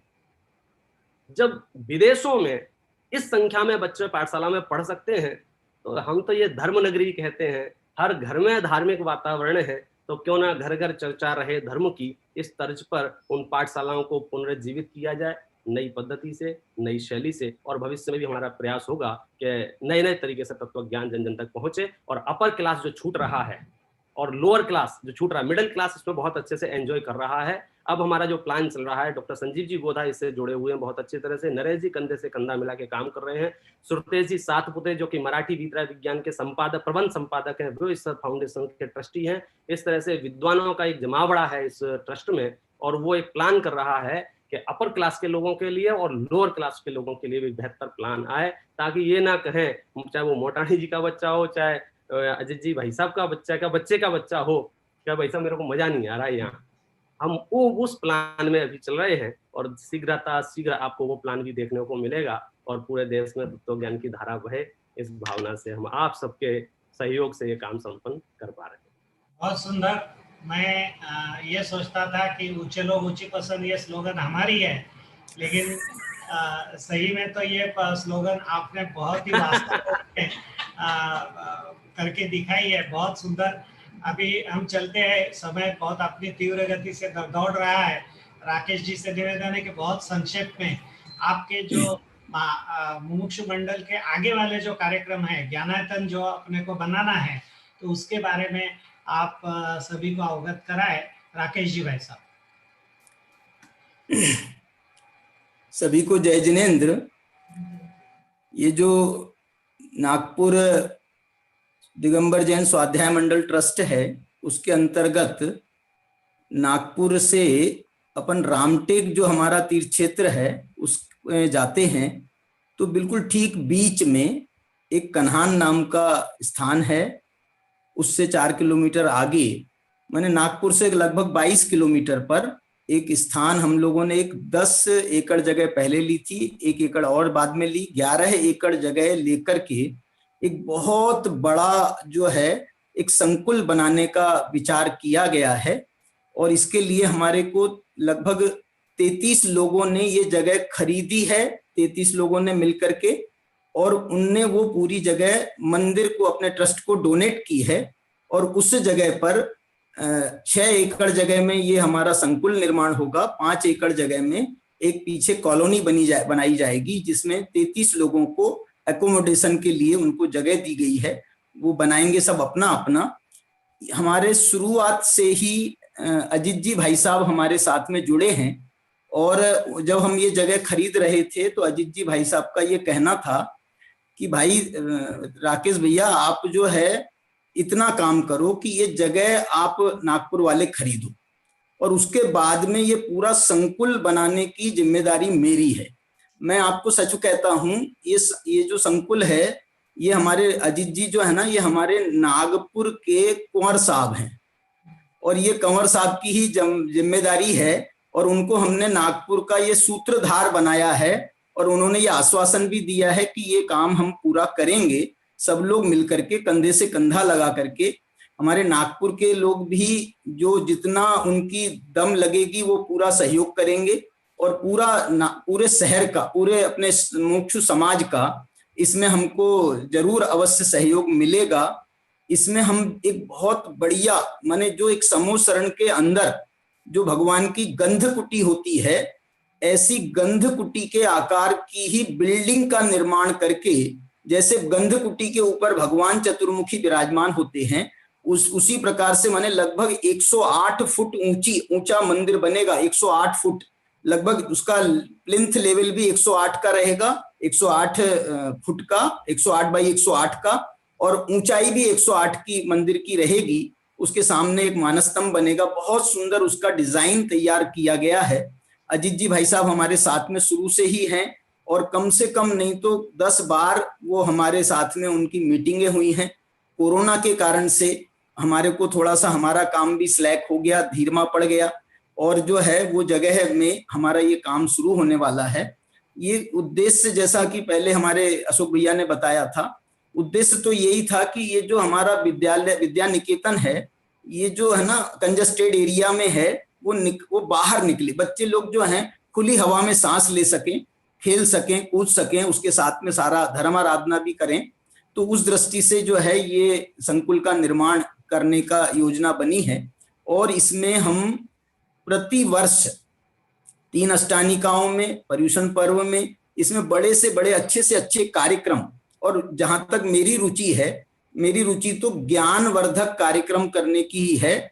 हमारे विपिन जी जो हैं वो उनका एक अलग स्टैंडर्ड है। मैं तो थोड़ा अब बूढ़ा हो गया हूं, इसलिए मैं जो है ना वो युवा वर्ग का काम तो उनके ही पास में हम सौंपना चाहते हैं, और वो बहुत अच्छे से कर सकते हैं। उनकी हमको एबिलिटी पर पूरा भरोसा है और वो इस काम को आगे करेंगे। मैं तो ये चाहता हूँ, यहाँ पर हम लोग एक स्कूल भी खोलना चाहते हैं, और हमारे विपिन जी जो हैं उनके ही मार्गदर्शन में ये स्कूल का जो है प्रोजेक्ट आगे बढ़े। तो यदि वो संभालेंगे तो इससे जो है हमको, जैसे जो उनकी योजनाएं हैं ना, उन योजनाओं को यदि पर लग सकता है तो ये वो जो है ये हमारी पूरी संस्था उनको जो है पलक पावड़े बिछा करके उनका भी स्वागत करेगी। और हम उनका जो है उनका तो करना ही चाहते हैं। मैं अजीत जी भाई साहब से ये निवेदन करना चाहता हूं कि अब जो है इस कार्य को हम कैसे आगे बढ़ाएं। इसमें मतलब एक स्कूल खोलना है, एक हमारा छात्रावास की बिल्डिंग बनेगी, अतिथि नागपुर में जो बहुत बड़ा जो है हॉस्पिटल्स का हब है, और पूरा एमपी जो है वो नागपुर में आकर के अपना स्वास्थ्य संबंधी इलाज, उसको रास्ते में हमारा ही क्षेत्र आने वाला है। तो हम ये चाहते हैं कि हर आदमी जो है वहां रुके और वहां पर रुक करके अपना नागपुर में इलाज कराए, और यहाँ पर रह करके जो है मंदिर के सानिध्य में अपना स्वाध्याय का भी लाभ लेवे।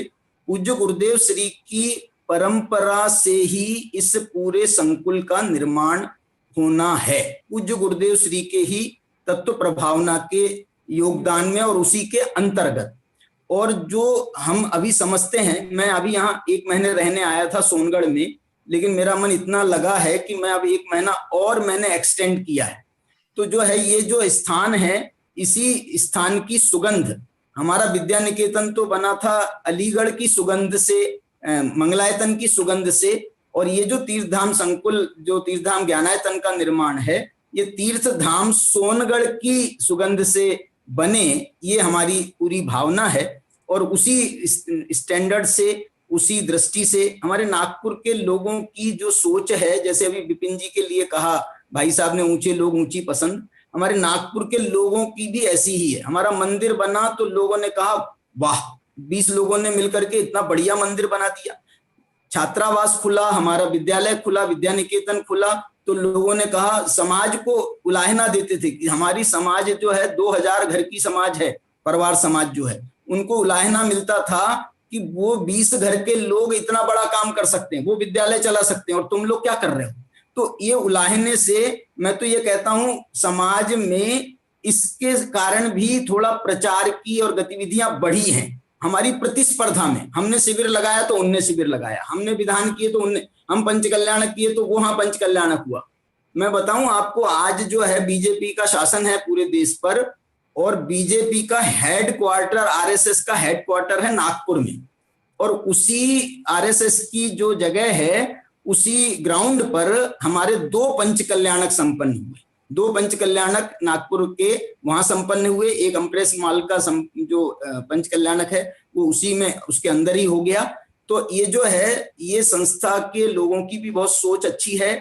अजीत जी भाई साहब हमारे साथ में जुड़े हैं, विपिन जी जैसे हमारे अच्छे कार्यकर्ता हमारे साथ में हैं, इसलिए मुझे इसमें 1 पैसा भी संकट नहीं लगता है या संशय नहीं है कि ये मंदिर की ये योजना है। और एक बात दुनिया में प्रसिद्ध है कि मुमुक्षु समाज का कोई काम पैसे के कारण कभी अटकता नहीं, और ये विश्वास हमारे को पूरा है सभी का, हमारे वरिष्ठों का, डॉक्टर हुकुमचंद भारिल का, डॉक्टर साहब का नागपुर से बड़ा गहरा, मेरे मामा जी थे, मामा जी, तो वो मामा जी को डॉक्टर साहब भी आते थे तो वो भी उनको मामा जी बोलते थे।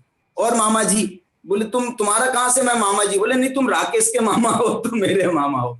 तो ऐसी जो है ये बहुत नागपुर का जो अब आपने कहा, डॉक्टर साहब का भी बहुत अंतरंग से उनका लगाव है।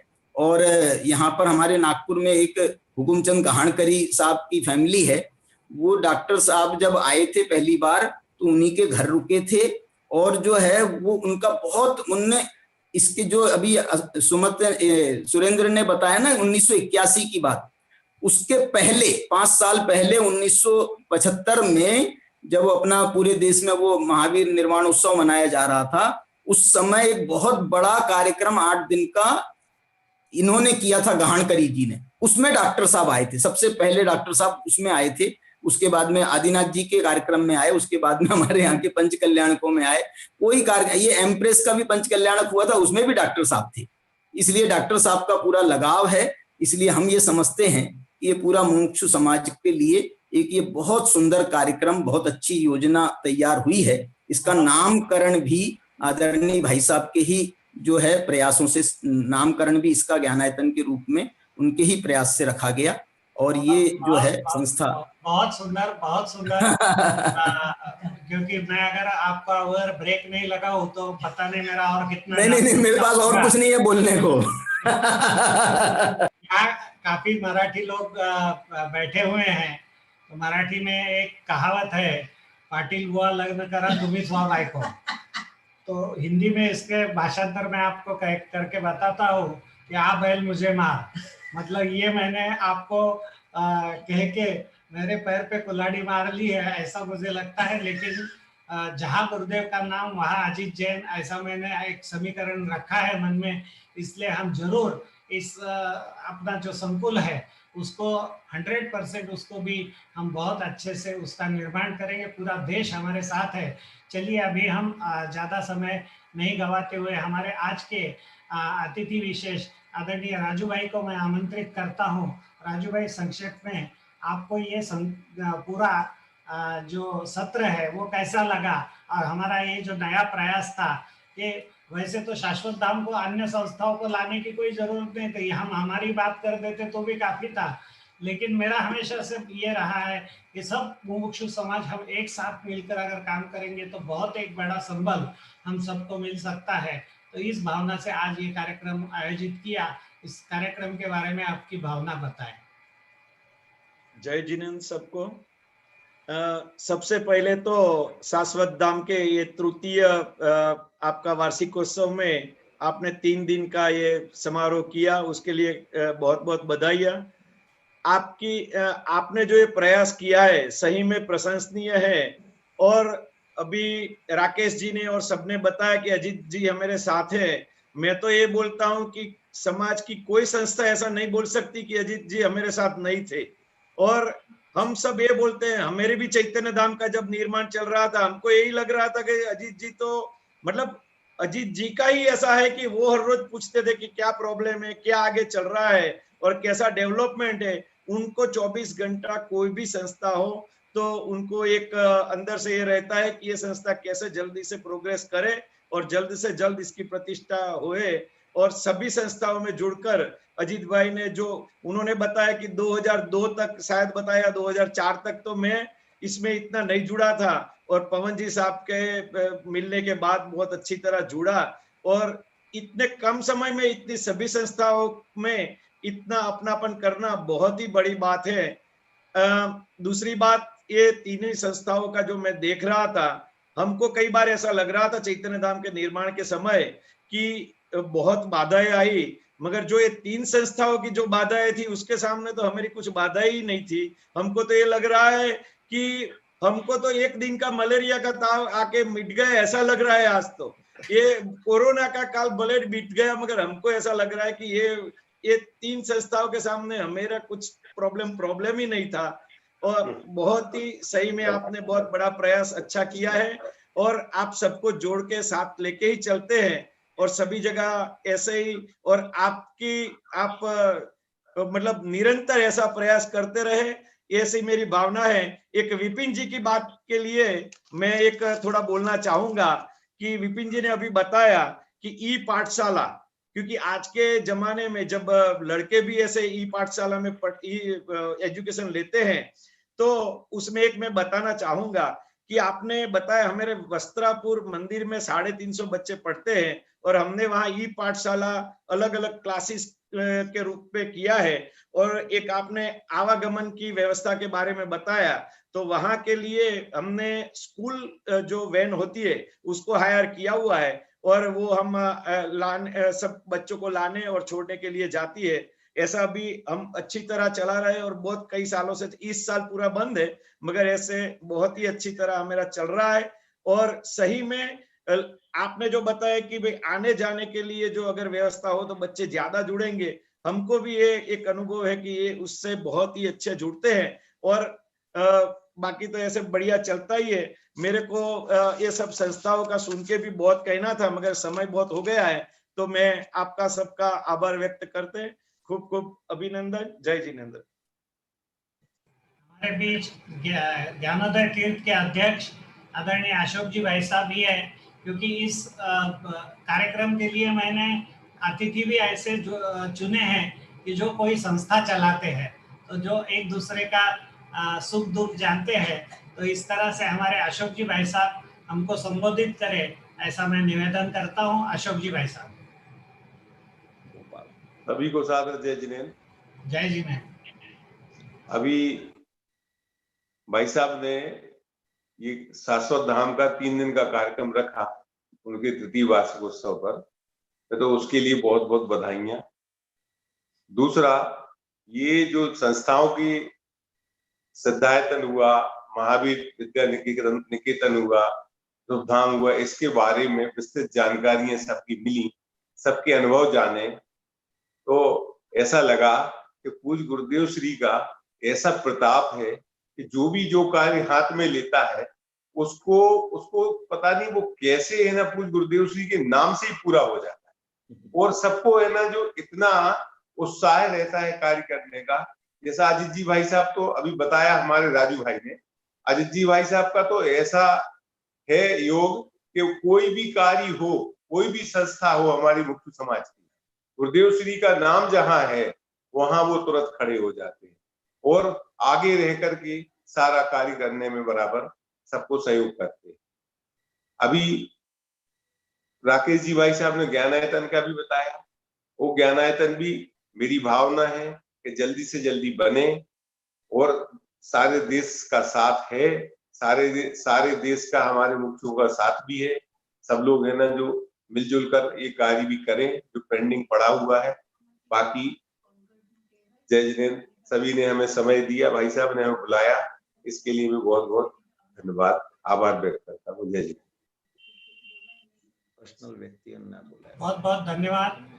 और हमारे बीच हमारे मुमुक्षु समाज के भीष्म पितामह जिनको हम कह सकते हैं, ऐसे आदरणीय वसंत भाई जी हमारे बीच मौजूद है। वसंत भाई इतने पर्टिकुलर है कि उन्होंने बिल्कुल 7:30 बजे फोन किया मुझे कि आज कितने बजे करना है और कितने बजे तैयार रहना है। बिल्कुल 8 बजे से ही बिल्कुल तैयार बैठे थे।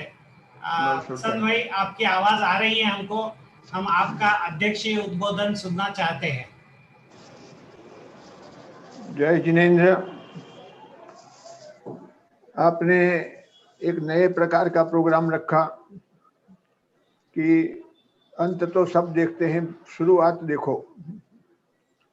पूज्य गुरुदेव श्री के प्रताप से जो हमें मिला है और हम समाज को देना चाहते हैं, उसमें प्रारंभ में तकलीफें आना बहुत स्वाभाविक है, क्योंकि जो मान्यता से लोग समाज में बैठे हैं उस मान्यता से कोई पुरानी ओरिजिनल बात समाज के सामने जाने से ओरिजिनल होने पर भी थोड़ा विश्वास ऐसा दिखता है, विरोध है।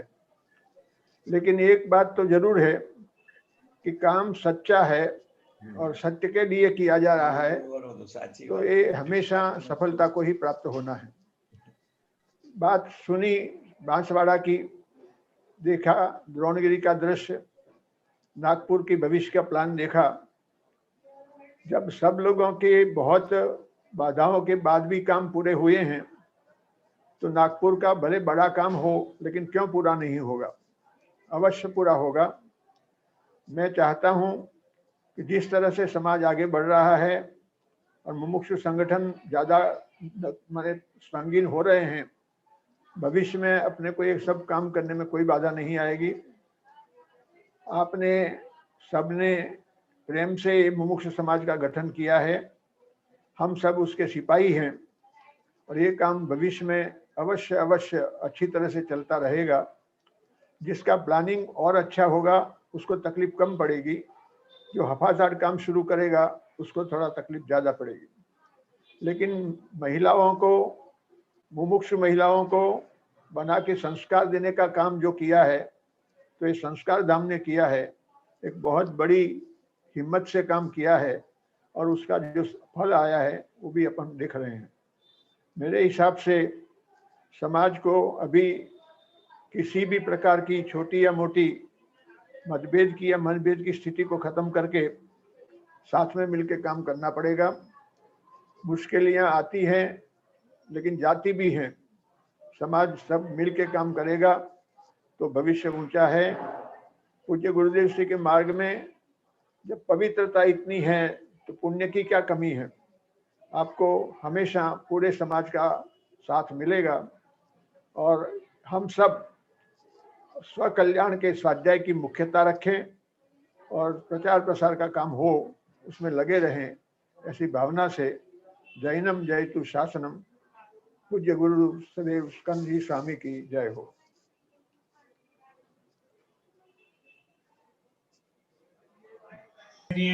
वसंत भाई जी, ये सत्र यहीं पर समाप्त होता है।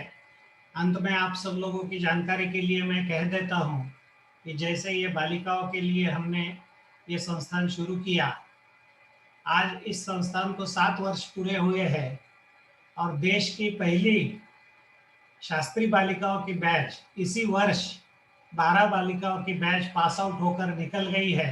ये हमारे सबके लिए गौरव का विषय है। इन 12 बालिकाओं से ये जो हमारी जो गंगा अभी आगे बहेगी, पूज्य गुरुदेव श्री के तत्व ज्ञान को आगे जन जन तक पहुंचाने के लिए, तो ऐसी ही हमारी शाश्वत बालिका जो शास्त्री में पढ़ रही है इस सत्र का समापन करेगी। मैं आमंत्रित करता हूँ रिमी जैन खनियाधना।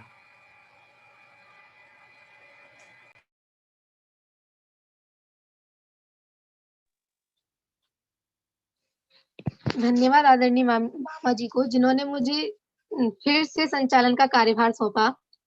अभी हमने बहुत ही सुंदर परिसंवाद देखा। आप सभी को बहुत बहुत धन्यवाद जो हमें संस्थाओं से अवगत कराया।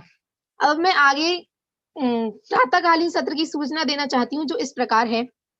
प्रातः 7 से 9:15 बजे तक शाश्वत धाम स्थित जिन मंदिर से प्रक्षाल, पूजन और आदर पूजन। 9:15 बजे से 10 बजे तक पूज्य गुरुदेव श्री का सीडी प्रवचन। 10 बजे से 11 बजे तक आदरणीय छोटे दादाजी का मार्मिक प्रवचन। इस प्रकार हमारा प्रातःकालीन सत्र का कार्यक्रम रहेगा। आप सभी से सादर अनुरोध है कि सभी समय पर उपस्थित होकर कार्यक्रम का लाभ लें। इस प्रकार हम सायंकालीन सभा का यही समापन करते हैं। बेटा वो विधान के बारे में बता दो। कल जो विधान है 24 तीर्थंकर विधान, कल जो 7 से 9:15 बजे तक जो रिमी ने कहा है कि पूजन और प्रक्षाल का कार्यक्रम है, हमने तीनों दिन प्रतिदिन सुबह छोटे छोटे विधान रखे थे। कल हमने सर्वज्ञ देव विधान अभय जी द्वारा रचित किया था, आज पंचकल्याणक विधान किया था और टुमारो मतलब कल हम 24 तीर्थंकर विधान आदरणीय छोटे दादा द्वारा रचित वो करेंगे। और उसके पश्चात पूज्य गुरुदेव श्री का सीढ़ी प्रवचन। और जैसे कि हमारी परंपरा रही है शाश्वत धाम में हर बालिका को पूज्य गुरुदेव श्री का जो सीढ़ी प्रवचन होता है उसके पश्चात मुख्य बिंदु और प्रश्नोत्तर ये कार्यक्रम होता है। लेकिन चूंकि ये अपना बड़ा कार्यक्रम है इसलिए सिर्फ मुख्य बिंदु ही होंगे और बाद में आदरणीय छोटे दादा का समाधि मरण के ऊपर बहुत अच्छे प्रवचनों की श्रृंखला का अंतिम प्रवचन कल होगा, इस तरह से है। तो चलिए बेटा, बहुत बहुत धन्यवाद, तुमने बहुत सुंदर संचालन किया। इसी तरह से अभी के ये सत्र यहीं पर समाप्त होता है। कल सुबह 7 बजे मिलेंगे। जय जिनेंद्र, धन्यवाद।